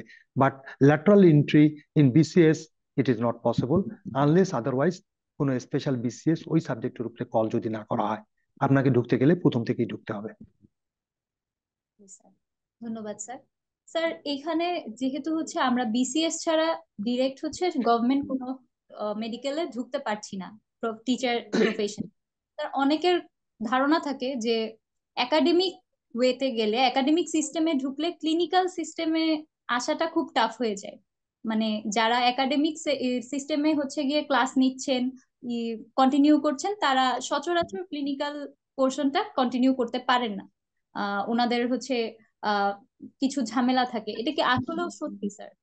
বা এটা সম্পর্কে জিনিসটা স্যার বুঝি নেই, মানে একাডেমিক বলতে কি বোঝানো হয়েছে? একাডেমিক বলতে যারা মানে অনেকের ধারণা যে আমরা যারা হচ্ছে আমাদের এই যে স্যার প্রফেসর হিসেবে আছেন, অ্যাসিস্ট্যান্ট প্রফেসর, টিচার, লেকচারার, এরা ক্লিনিক্যাল ক্ষেত্রে যেতে পারেন না, এরকম ভ্রান্ত ধারণা অনেকের ভিতরে আছে। স্যার, এটা কতখানি যুক্তিযুক্ত? আদৌ কি এটা এরকম কিছু হয় স্যার? না না না, জিনিসটা হচ্ছে একাডেমিক, ক্লিনিক্যালিও তো একাডেমিক আছে। মানে একাডেমিক জিনিসটা বুঝতে হবে। একটা হচ্ছে যে মানে যদি কেউ অ্যানাটমিতে অ্যাসিস্ট্যান্ট প্রফেসর থাকে, সে ক্লিনিক্যালি কেন আসতে চাবে, প্রথম কথা। বা ফিজিওলজিতে একজন অনেকদিন ধরে কাজ করতেছে, সে should develop career in physiology. যে অ্যানাটমিতে আছে সে অ্যানাটমিতে। আর ক্লিনিক্যাল অ্যান্ড নন ক্লিনিক্যাল অথবা প্যারাক্লিনিক্যাল, আমরা কিন্তু বেসিক সাবজেক্ট গুলাকে আমরা বলতেছি বেসিক। তারপরে প্যারাক্লিনিক্যাল মানে হচ্ছে এখানে কিছু বেসিক আছে, প্লাস হচ্ছে কিছু মানে ক্লিনিক্যাল সাইড মানে পার্টলি আছে। আর ক্লিনিক্যাল যারা, তারা কিন্তু আমাদেরকে, আমরা কিন্তু একাডেমিশিয়ান, আমরা কিন্তু প্রথম একাডেমিশিয়ান, তারপরে হচ্ছে আমরা সার্জন, তারপরে আমরা অ্যাডভান্স সার্জন। এটা জিনিসটা আমি আসলে বুঝতে পারিনি। এই প্রশ্নটা হচ্ছে একাডেমিক্যালি থাকলে ক্লিনিক্যালি আসা যাবে না কেন? যাবে। যদি একজন লেকচারার, ধরে নেই একটা প্রাইভেট মেডিকেল কলেজে একজন লেকচারার অ্যানাটমি জয়েন করলো, এবং সে অ্যানাটমিতে কেরিয়ার করতে চাচ্ছে না, কিন্তু সে তো ওখানে চাকরি করে। চাকরি করলে তার যে দায়িত্ব আছে ক্লাস নেওয়ার, সেই ক্লাসটা তো ঠিক মতো নিবে। ঠিক মতো নিতে গেলে তার অ্যানাটমিটা পড়াটা তো হচ্ছে। তার সঙ্গে সে মনে করতেছে I want to do career in gynaecology or general surgery or urology. সে তখন করবে কি, ওই সাবজেক্টের উপরে পরীক্ষা দিবে। পরীক্ষা দিয়ে যখন কোয়ালিফাই করে ফেলবে, তখন কিন্তু সে অনারিতে ঢুকবে। অনারিতে ঢুকলে কিন্তু গভর্নমেন্ট এখন কিন্তু অনারিতে কিন্তু ভাতা দেয়। ভাতা দেয় মানে হচ্ছে আহ প্রতি মাসে সম্ভবত 20,000 টাকা, এখন হয়তো বাড়াইছে কিনা, 25,000 টাকা করছে কিনা। তারা কিন্তু আগে কিন্তু এফসিপিএস পার্ট 1 করলে, করার পরে ট্রেনিং পিরিয়ডে কিন্তু অনারি বলতে আমরা বুঝাইতাম যে যা তারা মানে কোন রকম টাকা পয়সা ছাড়া কাজ করবে। কিন্তু এখন মানে গত 3-4 বছর থেকে গভর্নমেন্ট কিন্তু প্রতি মাসে 20,000 টাকা করে দিয়ে দেয়, যেটা হচ্ছে 6 মাস পরে হচ্ছে 1 লক্ষ, 6 × 2 = 12, 1,20,000 টাকা করে দেয়। এবং 2 বছর পর্যন্ত দিবে, 2 বছর ইভেন 3 বছর পর্যন্ত দিবে। তারপরে মিড টার্ম কমপ্লিট করার পরে, পরবর্তীতে হচ্ছে আরো ট্রেনিং করার পরে 4 বছর পরে সে কোর্সে চলে যাবে। 1 বছর কোর্সে যাওয়ার পরে, পরীক্ষা দিয়ে পাশ করার পরে, যখন পাশ করে যাবে, he is or she is a fellow of that subject.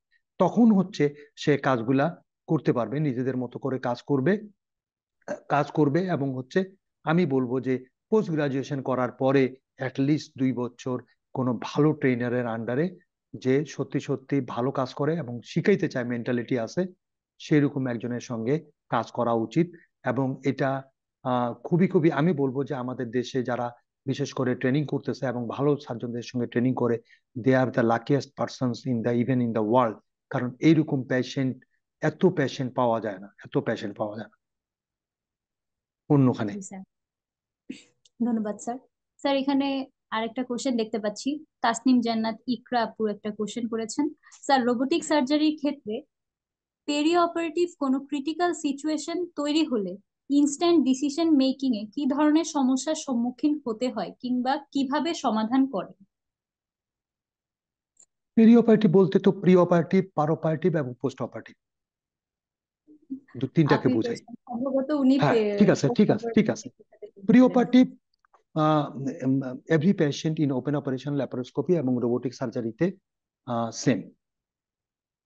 এখন ল্যাপারোস্কোপি করলে ওপেন অপারেশন থেকে পেশেন্টের ফিজিক্যাল ট্রমা এবং ট্রমা রিলেটেড যে স্ট্রেস হরমোনগুলো সিক্রেশন এবং যে কমপ্লিকেশন গুলো হয় সেগুলো কম হবে, রোবোটিকে আরো কম হবে। এখন ব্যাপারটা হচ্ছে রোবোটিকে আমি প্রি অপারেটিভ সেম থাকবে, পোস্ট অপারেটিভ ডেফিনেটলি সেম থাকবে, এবং পার অপারেটিভে সমস্যা যেটা হতেই পারে, হবে না তা না, হতেই পারে। এখন যদি আমার যদি স্কিলনেস না থাকে, আমি যদি না জানি যে ল্যাপারোস্কোপিতে পোর্ট কত দূরে করতে হবে, কতটুকু করতে হবে, রোবোটে কতটুকু করতে হবে, কারণ দুটো এক না, একটু ডিফারেন্স আছে। ল্যাপারোস্কোপিতে আমরা যদি বলি যে 5 সেন্টিমিটার অ্যাপার্ট হইলে হয়, কিন্তু রোবোটিক সার্জারিতে এটা অ্যাটলিস্ট 6 to 8 সেন্টিমিটার অ্যাপার্ট হইতে হবে, অ্যাঙ্গুলেশনটা একটু চেঞ্জ হয়ে যায়।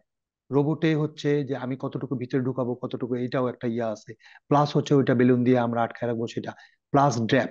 এখন ব্যাপারটা হচ্ছে যে সমস্যা কোনটা হতে পারে, সমস্যা হতে পারে যে একটা সিস্টেম ফেলোর, যেটা খুবই খুবই রেয়ার, কারণ ওখানে হচ্ছে অনেক লেভেলের হচ্ছে সিকিউরিটি মেনটেন করা হয়, কারণ হচ্ছে প্রত্যেকটা অ্যাঙ্গেলের মধ্যে ফরওয়ার্ড অ্যান্ড ব্যাকওয়ার্ড কাইনেটিক্স, এগুলা যদি আমরা ভিতরে যখন ঢুকি তখন আমাদের কাছে মনে হয় যে এইখানে অনেকগুলা সেন্সর কাজ করে, যেটাতে খুব হবে না এটা 100% বলা যাবে না, তবে খুবই খুবই খুবই খুবই রেয়ার। সিস্টেম ফেলিওর হলে যে কোনো জিনিসই হতে পারে, বাট এটা ফ্রিজ হয়ে যায়, তখন তখন কোনো কাজ করে না, অতএব অ্যাক্সিডেন্ট হওয়ার চান্সটা খুবই কম থাকে। আমি যদি কোনো অ্যাক্সিডেন্ট করে ফেলি বা আমি যদি না জানি, আমি যদি করে ফেলি, তাহলে আমি ওই যে বললাম যে ওপেন অপারেশনটা ভালো জানতে হবে। I can do go for the conversion into the, সঙ্গে সঙ্গে আমি ল্যাপারোস্কোপিতে কনভার্ট করতে পারি, আমাকে ল্যাপারোস্কোপি এক্সপার্ট যদি থাকি। আমি যদি ল্যাপারোস্কোপি এক্সপার্ট না থাকি, তাহলে আমি কিন্তু তখন ওপেন অপারেশনে চলে যাব। অথবা যদি এরকম হয় যে একটা ভাস্কুলার ইনজুরি হয়ে গেছে এবং আমি ওখানে প্রেশার দিয়ে রাখছি, then I can get take the help from the vascular surgeon. Vascular surgeon আসার পরে হি উইল ডিসাইড যে সে এটা রোবোটিক্যালি রিপেয়ার করবে না ল্যাপারোস্কোপিক্যালি রিপেয়ার করবে না ওপেন, মানে পেশেন্টকে আমরা সেফ রাখবো সবসময়। তো সমস্যা হতেই পারে, সমস্যা হইতে গেলে আমাদের ব্যাকআপ থাকতে হবে। আমাদের কিন্তু সবসময় ব্যাকআপ চিন্তা করে রেখেই আমাদেরকে, আমাদের যেরকম হচ্ছে যে আমাদের ইনস্ট্রুমেন্টের ব্যাকআপ থাকে, আমাদের পাওয়ারের ব্যাকআপ থাকে, আমাদের সার্জনের ব্যাকআপ থাকে। এবং আমরা অনেক সময়, আমি একটা কথা বলি, কলিগোলজি, কলিগোলজি মানে আমি যখন একটু সন্দেহ পোষণ হয় যে একটা জিনিস, একটা হচ্ছে ভিজুয়াল হ্যালুসিনেশন অনেক সময় হয়, যে আমরা যখন যারা ল্যাপারোস্কোপি করি তাদের হচ্ছে আমি মনে করতেছি এইটা, কিন্তু ওইটা ওইটা না, এটাও হতে পারে। তখন কিন্তু আমাদের যারা অ্যাসিস্ট্যান্ট থাকে তাদেরকে জিজ্ঞেস করি, এটা ঠিক আছে, ঠিক আছে, ঠিক আছে, এটাকে colligology, colligology is a one type of investigation, এটাকে আমরা বলি দিস ইজ ভেরি গুড। যে অথবা যদি মনে হয় যে না আমি পারতেছি না, এবং যদি এমন মনে হয় যে না আমাকে এক্সজশন হচ্ছে, আমি তখন গ্লোভস টপস খুলে ফেলবো, যায়া বসবো, 5 মিনিট রেস্ট নেবো, I will take a coffee or tea, আমি একটু মুভি ছেড়ে দেবো, আমি মেন্টাল ডাইভার্সন করে তারপরে আবার চলে আসবো। অথবা I will take help from the other colleague, even he or she may be my junior to me. Because যখন হচ্ছে ক্রাইসিসে পড়ে তখন হচ্ছে একটা ব্রেন ওইভাবে ভালোভাবে কাজ করবে না, যেটা আরেকজন ফ্রেশ কামার আসলে সে যে কাজটা করবে। সো হতেই পারে, হতে হলে আহ ওটা ওভারকাম করার মতো ক্যাপাবিলিটিও থাকা উচিত। ওই যে বললাম যে আপনি কতটুকু ওজন উঠাইতে পারবেন, ইউ হ্যাভ টু নো। কারণ আপনি যখন রোবটে স্টার্ট করতেছেন, তো রোবটে কি কি আপনার প্রবলেম হতে পারে, প্রবলেম রোবটের দিক থেকে আমার মতে কম হওয়ার কথা, মানে নাই হওয়ার কথা। এটা যেটা করতে পারি সেটা আমাদের অ্যানাটমিক্যাল নলেজের জন্য এক্সিডেন্ট হতে পারে, আমাদের মুভমেন্টের জন্য এক্সিডেন্ট হতে পারে, এটা হতেই পারে। সিস্টেম ফেলিওর হওয়ার সবই কম ইয়ে থাকে, কারণ ওখানে ব্যাকআপ দেওয়া থাকে সবকিছুই। আহ যদি প্রবলেম হয় তাহলে প্রবলেম ওভারকাম করার মতো ক্যাপাবিলিটি থাকতে হবে। জি sir, thank you sir. Sir এখানে আহ শোয়েব আহমেদ সানি ভাইয়া জানতে চাচ্ছেন যে কোন এইজের পপুলেশনকে কোন মোডটা স্যার আপনি সাজেস্ট করবেন, সার্জারি কোন মোডটা আপনি সাজেস্ট করবেন it বিভিন্ন it age. does not, it does not um, goes with the age. It is not the chronological age, it is the মানে পেশেন্টের ফাংশনাল এজটাকে আমরা মেইনলি ইয়া করি। আমরা একশো বছরের উপরে রোগীর অপারেশন করি, but all the parameter should be, মানে ব্যাপারটা হচ্ছে যখন আপনি একটা অপারেশন করবেন, তাহলে প্রথম দেখতে হবে রোগীটা কতটুকু ফিজিক্যালি ফিট আছে, আন্ডার অ্যানাস্থেসিয়ার জন্য, এবং হচ্ছে আপনি যে অপারেশনটা করবেন সেই অপারেশনের জন্য আপনি রুগীটা কতটুকু ফিট আছে। প্রথম কথা, যদি ফিট থাকে আমি বলবো যে I will go for most of the patient. আমি ওই যে বলছি laparoscopy for all, robotic for some, এবং ওপেন হোয়েন ইউ আর, যখন আপনি ফেল করবেন তখন আপনি ওপেনে যেতে পারেন। তো ল্যাপারোস্কোপি ইজ, আমি বেশিরভাগ ক্ষেত্রে আমি প্রেফার করি। ভবিষ্যতে হয়তো আমি যতদিন বেঁচে থাকবো ততদিন হয়তো করব, কারণ হচ্ছে যতদিন এসপি সিস্টেমটা আমাদের কাছে অ্যাভেলেবেল হয় নাই। কারণ আপনাদের একটা বলি যে এখানে কিন্তু এজের ব্যাপার না, ব্যাপারটা হচ্ছে যে তার ফাংশনাল ক্যাপাবিলিটি, বিশেষ করে হার্ট, লাং, ব্রেইন, এবং তার বডিতে তার হচ্ছে কোমরবিডিটিস কি আছে। আপনাকে প্রথমে পেশেন্টটাকে অপটিমাইজ করতে হবে। অপটিমাইজ করার পরে you go for the operation. এবং অপারেশনের সময় আপনাকে বিশেষ করে কোন কোন জিনিসে খেয়াল রাখতে হবে সেই জিনিসটাকে আপনাকে খেয়াল রাখতে হবে। এবং পরবর্তীতে অপারেশনের পরে আপনার হচ্ছে কোনো অর্গান সাপোর্ট লাগবে কিনা, যেরকম আইসিইউ সাপোর্ট লাগবে কিনা, এটাও কিন্তু একটা ব্যাপার আছে। এগুলা সবকিছু কনসিডার করে আমরা যেরকম হচ্ছে এজের পেশেন্টের, বিশেষ করে 100-র উপরে যারা করি, তাদেরকে আমরা বলে রাখি যে আপনাদের হয়তো একদিন দুই দিন আপনাদের আইসিইউ সাপোর্ট লাগতে পারে, অর্গান সাপোর্ট লাগতে পারে। সো ট্রমা, অপারেশন এবং হচ্ছে অর্গান সাপোর্ট, এগুলা সব মিলাই কিন্তু আপনাকে খুব ভালো একটা প্যাকেজ মানে তৈরি করতে হবে। প্যাকেজ বলতে আমি বলতেছি না নট দ্য মানি প্যাকেজ, এটা প্যাকেজটা হচ্ছে to keep the better benefit of the patient, সবচেয়ে ভালো কিভাবে দেওয়া যায় এবং সবচেয়ে ভালোভাবে কি। So age is not important. আর আরেকটা জিনিস বলি, যে রোবটটাতে এআই ইনক্লুডেড করা, এটা আপনারা হয়তো জানেন। এআই সম্বন্ধে আমি কয়েকটা কথা বলতে চাই। এই সম্বন্ধে কথা হচ্ছে, এখনকার যে রোবট, সেটা হচ্ছে আমরা যে হাতে অপারেশন করি, নিজে ওপেন অপারেশন করি, সেটা হচ্ছে AO0, artificial intelligence, AI0, AI0, artificial intelligence zero. যেটা বর্তমান প্রেক্ষাপটে যে রোবটটা আছে সেটা হচ্ছে AI1, মানে আর্টিফিশিয়াল ইন্টেলিজেন্স লেভেল 1। আপনি যখন 2, 3, 4, 5-এ চলে যাব, তখন কিন্তু বেসিক্যালি আমাদের কোনো রোল থাকবে না। তখন রুগী যাবে, রোবট তার হিস্ট্রি নিবে, রোবট তার এক্সামিনেশন করবে, রুগী, রোবট তার হচ্ছে ইনভেস্টিগেশন প্রেসক্রাইব করবে, করবে, ইনভেস্টিগেশন করবে, ডায়াগনোসিস করবে, ট্রিটমেন্ট করবে, পোস্ট অপারেটিভ সবকিছু করে বাসায় যাওয়ার জন্য বলবে যে আপনি চলে যেতে পারেন। কিন্তু এটা অনেক দূর সময়। এখনকার রোবট যেটা হচ্ছে, এবং হচ্ছে আর্টিফিশিয়াল জেনারেল ইন্টেলিজেন্স যখন আমরা ইনকর্পোরেটেড হবে, সেটাও কিন্তু আস্তে আস্তে চলে আসতেছে। কারণ রোবটে কিন্তু আমরা টাচ, মানে ফিলিংসটা লস হয়ে যায় রোবটিকে। ল্যাপারোস্কোপিতে রিডিউস হয়, কিন্তু রোবটে কিন্তু একদমই আপনি কোনো মানে tactile feedback, loss of tactile feedback.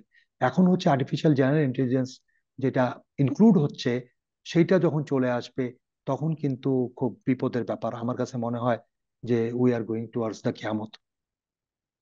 কারণ হচ্ছে মিলিয়নস অফ মিলিয়নস রোবট তৈরি করে ফেলবে, এবং দে হ্যাভ দা, তারা বুঝবে, তারা তাদের জেনারেট করবে, তাদের ফিলিংস থাকবে, এবং তারা ইমপ্লিমেন্ট করবে।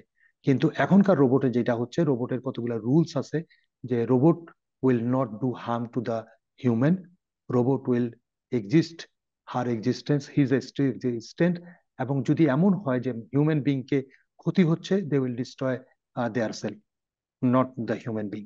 এখন পর্যন্ত এরকম ইনপুট দেওয়া, কিন্তু ভবিষ্যতে এমনও হতে পারে যে মিলিয়ন্স অফ মিলিয়ন্স মানুষ তৈরি করে দিয়ে ইন দ্য ব্যাটল ফিল্ড যে কোনো একটা দেশ দখল করে ফেলতে পারে। এবং this is very very alarming. আমরা কেন জানি মনে হয় যে whether we are going towards the কিয়ামত or not. তার মানে বলা যাচ্ছে যে, বোঝা যাচ্ছে যে কোনো এক সময় হয়তো রোবট আমাদের জায়গাটা দখল করে নেবে। অলরেডি আহ নিছে। আপনারা হয়তো দেখবেন যে কিছু ক্ষেত্রে রোবট তো স্যার। ওয়াইফ, রোবট হাজবেন্ড সবকিছুই তো চলে আসছে জি ওয়ার্ল্ডে। স্যার। জি, বাট এটা তো আলটিমেটলি ক্ষতিকারক হবে। জি স্যার। স্যার এখানে আরো দেখা যাচ্ছে তানভীর আহমেদ তালুকদার ভাইয়া জানতে চাচ্ছেন, sir, scope of robotic surgery in paediatric surgery, will you open a training center for fellow or PG doctor for laparoscopic surgery in Bangladesh or Rangpur? Like in India, there are many training center in private side. In Bangladesh, the training scope is lacking. Sir ভাইয়ার প্রায় আহ, তিনটা। না, ঠিক আছে। খুব ভালো কথা বলেছে। আম, প্রথম কথা হচ্ছে যে আম, উম, আমরা বিশেষ করে আমি বলবো যে বাংলাদেশের জনগণের আমি ভেরি হ্যাপি। আমি এইখানে রুগীরা আমাকে যা দিয়েছে, হসপিটাল আমাকে যা দিয়েছে, প্রমোশনের ডিপ্রাইভেশন ছাড়া গভর্নমেন্ট আমাকে যা দিছে, I am very lucky and happy that we got the this patient. এবং ডেফিনেটলি অপারেশন করতে গিয়ে তো কমপ্লিকেশন হয়েছে, রুগীদেরকে পে করতে হয়েছে, এবং I am grateful to them. Even অনেক রুগী আমার হাতেও মারা গেছে, হয়তো মারাই যেত, কিন্তু অনেক সময় আমি বলি যে এই রুগীটা তো মারা যাবে, আমাকে দিয়ে অপারেশন করতে বলতেছো কেন? রুগীটার মৃত্যুর সঙ্গে আমার নামটা জড়িত করতেছো। বাট অনেক সময় আমাদেরকে রোল প্লে করতে হয়, কথাবার্তা বলেই করতে হয়। আমি অলরেডি ডিসাইডও করছি যে I will develop a training centre, but this will be A real training centre. Not আমি দেখলাম 7 দিনের বা 15 দিনের, আমি জাস্ট একটু কথাবার্তা বলে। ইট will be very very exchange of knowledge. এবং হচ্ছে আমার এখানে আসতে গেলে অবশ্যই একটা পরীক্ষা দিয়েই আসতে হবে, পরীক্ষা ছাড়া কারণ আপনি একদম কিছু জানেন না, আপনি এসে সময় নষ্ট করবেন। I don't want to waste my time. You can waste your time. আমি এটা করব না। এবং হচ্ছে যে প্র্যাকটিক্যালি যেন অ্যাটলিস্ট বেসিক কাজগুলা করতে পারে, তার উপরে লেকচার থেকে শুরু করে, ভিডিও থেকে শুরু করে, প্র্যাকটিক্যাল হ্যান্ডস অন ট্রেনিং থেকে শুরু করে এটাই করব। এবং হয়তো আমি নামও একটা চিন্তা করছি, Javed institute of minimal access surgery of Rangpur, এরকম একটা হয়তো করব। আমি সোসাইটি অফ এন্ডো ল্যাপারোস্কোপিক সার্জনের যারা আগে প্রেসিডেন্ট সেক্রেটারি ছিল, আমি তো সিনিয়র ভাইস প্রেসিডেন্ট ছিলাম আউটসাইড দ্য ঢাকা। তখনই আমি বলছিলাম যে এটার একটা সার্টিফিকেশন, এবং এটার হচ্ছে একটা আম, মানে অফিসিয়াল একটা রিকমেন্ড, মানে যে রিকগনিশনের ব্যাপারটা একটু আমাকে আইনগতভাবে দেখতে হবে, এবং হচ্ছে যে হেলথ অথরিটির সঙ্গে একটা কথা বলতে হবে। এখন যে গভর্নমেন্ট আছে, this is a very good opportunity এখনো, বা ভবিষ্যতে যদি অ্যাটলিস্ট জাতীয়তাবাদী দল চলে আসে, বিএনপি ক্ষমতায়, দেন আমার জন্য তো আরো ইজি হবে, কারণ তাদের সেই দল করতে গিয়ে তো আমি ডিপ্রাইভ হয়েছি। So I will get help from them easily to develop the training centre. টাকা পয়সার জন্য না, জাস্ট তো official support and official formalities maintain করার জন্য। এবং হচ্ছে হয়তো রোবটও হয়তো ইজিলি আনতে পারবো। এবং হচ্ছে রোবট যখন আনবো তখন ডেফিনেটলি তখন হচ্ছে একজন দুইজনকে হয়তো সপ্তাহে বা মাসে, যারা সিনিয়র লোক লেভেলে, প্রথম থেকে শুরু করব। কিন্তু মিনিমাল এক্সেস সার্জারি, বিশেষ করে হচ্ছে যে ল্যাপারোস্কোপি সার্জারির জন্য আমি পোস্ট গ্রাজুয়েশন অবশ্যই হতে হবে, পারে না, হতে হবে। এটা জেনারেল সার্জারি হতে পারে, এটা ইউরোলজি হতে পারে, এটা ইভেন গাইনোকোলজিস্ট হতে পারে, এটা পেডিয়াট্রিক সার্জারি হতে পারে। তো পেডিয়াট্রিক সার্জারির ব্যাপারটা হচ্ছে, পেডিয়াট্রিক সার্জারির রোবটের বিরাট একটা রোল আছে।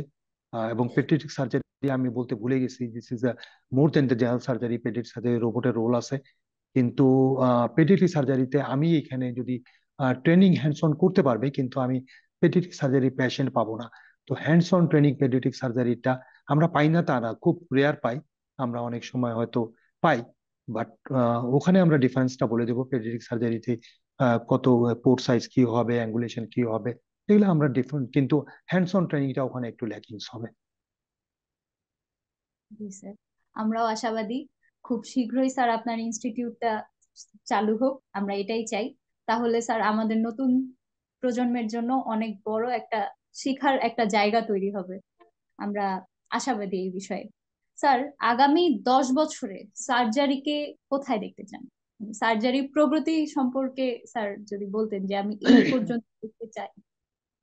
I am confused regarding the question. কারণ হচ্ছে আপনি, আমাদের একটা ভালো ডেভেলপমেন্ট হচ্ছিল।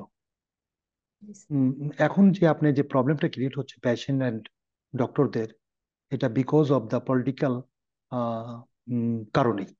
এবং যাদেরকে ওই যে, বিশেষ করে আপনি দেখবেন যে অনেক ছেলে পেলে মাঝে মধ্যে বলে যে ওই সার্জন এরকম গালাগালি করে, এটা করে সেটা করে, তার ঘর দোষ আমার উপরে চাপায় দেয়, এটা করে সেটা করে।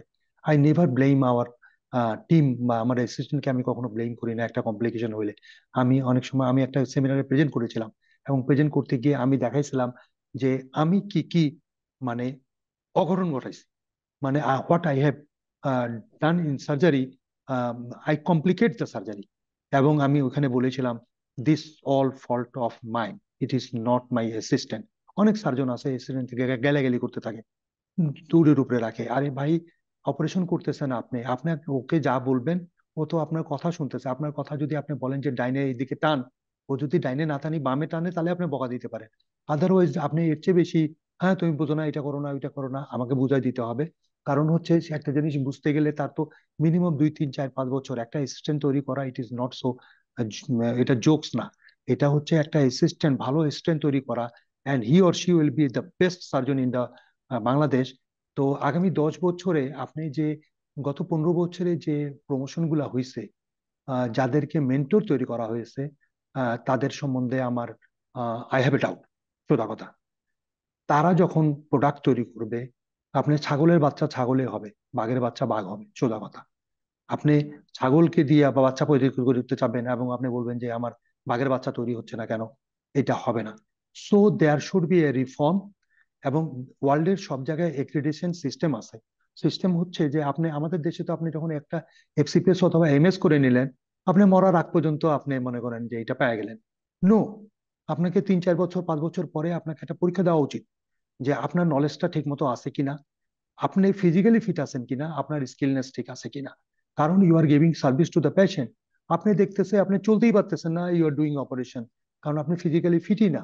তো আপনাকে তো এই জন্য আমাদের দেশে একটু আমার মনে হয় যে আপনার প্রফেসরদেরও 5 বছর পর পর পরীক্ষা নেওয়া উচিত যে আপনি প্রফেসর থাকার উপযুক্ত কিনা, আপনি অ্যাসোসিয়েট প্রফেসর থাকার উপযুক্ত কিনা, আপনি অ্যাসিস্ট্যান্ট প্রফেসর থাকার উপযুক্ত কিনা, আপনি রেজিস্ট্রার থাকার উপযুক্ত কিনা, আপনি যে পোস্ট গ্রাজুয়েশন করেছেন আপনার এই প্রফেশন রিনুয়েশন। আমাদের বিএমডিসি রেজিস্ট্রেশন রিনিউ করে, জাস্ট আপনি টাকা পাঠাই দিলেন, রিনিউ করে ফেললো। কেন, why not you take an examination যে আপনি যে অ্যাসিস্ট্যান্ট প্রফেসর হিসাবে কাজ করতেছেন, আপনার এই 5 বছরে কি ডেভেলপমেন্ট হয়েছে, what you have develop. So আপনার এই প্রশ্নের উত্তরে আমি confuse. But still there are some surgeons in Bangladesh, বিভিন্ন জায়গায় বিভিন্ন রকম খুব ভালো ভালো সার্জন আছে। They will definitely play role, good role for developing the future generation. কিন্তু আমার মতে, I am sorry to say that all the surgeons are not equally good. Sir, ধন্যবাদ স্যার। আপনার এই মতামত সবার হচ্ছে নজরে রাখা উচিত, রেখেই হচ্ছে সাজানো উচিত আমাদের পুরো মেডিকেল কারিকুলামটাই নতুন করে আপডেট করা উচিত আসলে। স্যার, প্রায় 8টা বেজে 55 মিনিট, প্রায় 2 ঘন্টা ধরে স্যার আপনার সাথে কথা বলছি, খুব ভালো লাগছে। স্যার, সামনে তো আপনার বার্থডে আসছে। স্যার, আপনার বার্থডে নিয়ে স্যার আপনার কি প্ল্যান থাকে, বা আপনি কি করতে স্যার পছন্দ করেন? আপনার বার্থডেটা কিভাবে আপনি উদযাপন করলে খুশি হন, বা আমার ফেসবুকে গেলে জি স্যার। সবাই দেখতে পাবে যে আমার বার্থডেতে আমি আমার যে, আমি আগে হয়তো বার্থডে সেলিব্রেট করতাম, মানে অনুষ্ঠান করতাম, সবাইকে দাওয়াত দিতাম। তখন আমি চিন্তা করলাম যে না, আমার এইটাতে দেখা যায় আমার বার্থডে করতে গেলে 1 1.5 লাখ 2 লাখ টাকা খরচ হয়ে যায়। তো আমি প্রতিটা বার্থডেতে আমি ওই 2 লাখ টাকা বা 2.5 লাখ টাকার কম্বল কিনি। এবং আমার ফেসবুকে গেলে দেখা যাবে যে আমার বার্থডেতে আমি একটা কম্বলের ছবি থাকে, যেখানে আমি কম্বলগুলো নিয়ে, এবং this is a very good quality কম্বল, এক একটা কম্বলের দাম কোনো মতে 700 টাকার নিচে না। এই কম্বলগুলো আমি গরিবদের মধ্যে বিতরণ করি, এটাই আমার বার্থডে সেলিব্রেশন।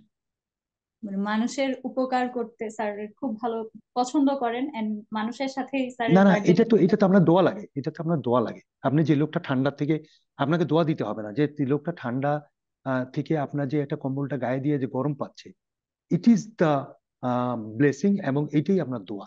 এবং হচ্ছে আমি অনেক সময় মন বলি যে আমি এই যে টাকাটা খরচ করলাম, এই টাকাটা কিন্তু মানে আমার টাকা না, এটা আল্লাহ কোনোভাবে ওদেরকে দেওয়ার জন্য আমার মাধ্যমে দেয়। আসলে স্যার আপনার চিন্তা ভাবনা অনেক অনেক অনেক সুন্দর।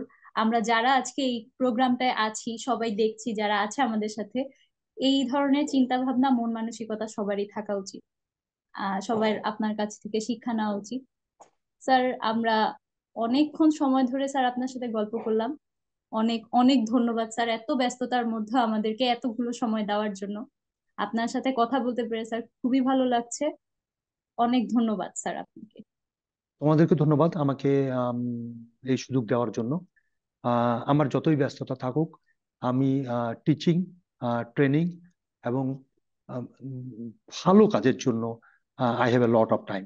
এবং হচ্ছে তবে যদি অনেকে থাকে যে, অনেকের ইয়ে থাকে যে জাভেদ স্যারের কাছে যাবো, 7 দিন 10 দিনে আমাকে সব শিখাই দিবেন। It is not like that. You should have a patient, you should have a good mentality, you should have a good uh, thinking about the patient, এবং পেশেন্ট এইটা হচ্ছে সবচেয়ে বেশি আমার কাছে গুরুত্বপূর্ণ। এবং আমি এরকম লোকই তৈরি করি, আমি খুব কম লোককে পিক আপ করি, আমি যে 2-4 জনকে পিক আপ করি এবং আমি আশা করি they will do very good in their life. হয়তো প্রোডাক্ট, যেহেতু প্রমোশন পাইনি, প্রোডাক্ট হয়তো প্রতি বছরে 3-4টা করে তৈরি করতাম, এখন দেখা যায় 3 বছরে বা 4 বছরে বা 5 বছরে একটা বা দুইটা তৈরি করতে পারি। বাট এগুলো তো মাল্টিপ্লাই হবে আলটিমেটলি, তাদের কাছ থেকে আরো লোক শিখবে। এবং হচ্ছে যে I am always ready to share my knowledge to the our student, especially those are good hearted and good thinking student. তবে আমার কিন্তু একটা বদ ইয়ে আছে, যদি আমার কাছে মনে হয় কোনোভাবে যে mentality of this doctor is not good, আমি কিন্তু এটা খুব মানে মানে এটা আমার জন্য খুব অ্যালার্জির একটা কারণ হয়ে যায়, যার জন্য আমি অনেককেই আমার আশেপাশে ঘেঁষতে দিই না। হয়তো তারা হয়তো অনেক ইয়া করে, বাট আপনি যদি মেন্টালিটি আপনার যদি ভালো না থাকে, আপনি যদি রোগীর প্রতি আপনার যদি ভালোবাসা না থাকে, আপনি, হ্যাঁ আপনাকে অ্যাক্সিডেন্ট হতেই পারে, বাট মানে জেনে যেন না হয়। মানে আমি বলি না যে আমার কাছে অ্যাক্সিডেন্ট হয় নাই, বাট যে অ্যাক্সিডেন্ট হয়েছে, হয়ই নাই, খুব কম, খুবই রেয়ার হয়েছে, সেটা আমিও মাফ করতে পারবো, আল্লাহ আমাকে মাফ করে দিবে। আমি অনেক সময় বলি যে আল্লাহ বলবে যে এটা যাবে না, একে জান্নাতে দিয়ে দাও। কেন? কারণ আমি সব ফরজ কাজ করি। আমি আজ পর্যন্ত কোনো রুগীর জানা মতে কোনো ক্ষতি করি নাই। আহ তবে আমাকে দিয়ে অ্যাক্সিডেন্ট হয় নাই এটা বলবো না, আমাকে আমার হাতে রুগী মারা যায়নি এটা বলবো না, but this is very very less than the international standard. এটা হচ্ছে এই ফেতে বলি যে আল্লাহ তো অন্তত দেখতেছে যে হোয়াট ইজ, আমি কি করতেছি এবং আমার চিন্তাধারাটা কি। এবং এই চিন্তাধারাটা আমার মনে হয় বাংলাদেশের এখন যে জেনারেশন আসছে, যে চেঞ্জটা আসছে, এবং ওই কথা নিয়েই কথা হচ্ছে যে আহ প্রথমে হচ্ছে যে আমাদের কিছু কারেকশন করতে হবে, এবং কারেকশন করার পরে আগের মতো আবার র্যান্ডম যদি চলে যাওয়া যায়, এবং হচ্ছে যে যদিও আমি বিএনপি করি, বিএনপিও যদি আসার পরে আওয়ামী লীগের মতো কাজ করে, বিএনপি বিএনপি পন্থী লোকদের একটা সুবিধা হচ্ছে they not endorse every activities of the BNP. তারা যদি বিএনপি খারাপ করে, বিএনপি মেন্টালিটি হচ্ছে যে খারাপ বলা। কিন্তু আমার কাছে মনে হয়েছে যে যারা আগে ছিল তারা একটু মানে ভয়ে হোক যাই হোক, খারাপ জিনিসটাকে খারাপ বলা, খারাপ ইজ অলওয়েজ খারাপ, রং is wrong, right is right, what ever the condition is. এই জন্য আমি মনে করি যে এই জন্য হয়তো সম্ভবত বিএনপি পন্থী হয়েছি, কারণ এরা অন্তত একটু। এবং তারপরেও আমি বলবো যে এরাও আসার পরে যদি আওয়ামী লীগের মতো অ্যাক্টিভিটিস করে, this will not be good. Being a dab, মানে আমি একটু নেতৃস্থানীয় লোক হওয়া সত্ত্বেও আমি বলতেছি, এবং এই আজকের বক্তব্যেও আমাদের বিভিন্ন জায়গায় ছিল, আমি এই কথাটাই বলছি যে mentality should be change, should be in the right way, for the people, for the Bangladeshi people. এবং হচ্ছে জাতীয়তাবাদে সবসময়, এখন যদি মনে করি যে আমার পাওয়ার আছে, আমি whatever I am doing, it will be like that, you have to leave the country.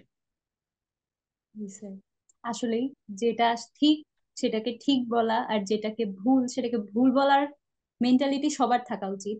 আর বর্তমান প্রজন্মের যারা আমরা আছি, আমাদের জন্য এটা অনেক অনেক বেশি জরুরি। আপনার কাছ থেকে স্যার অনেক কিছু শিখলাম।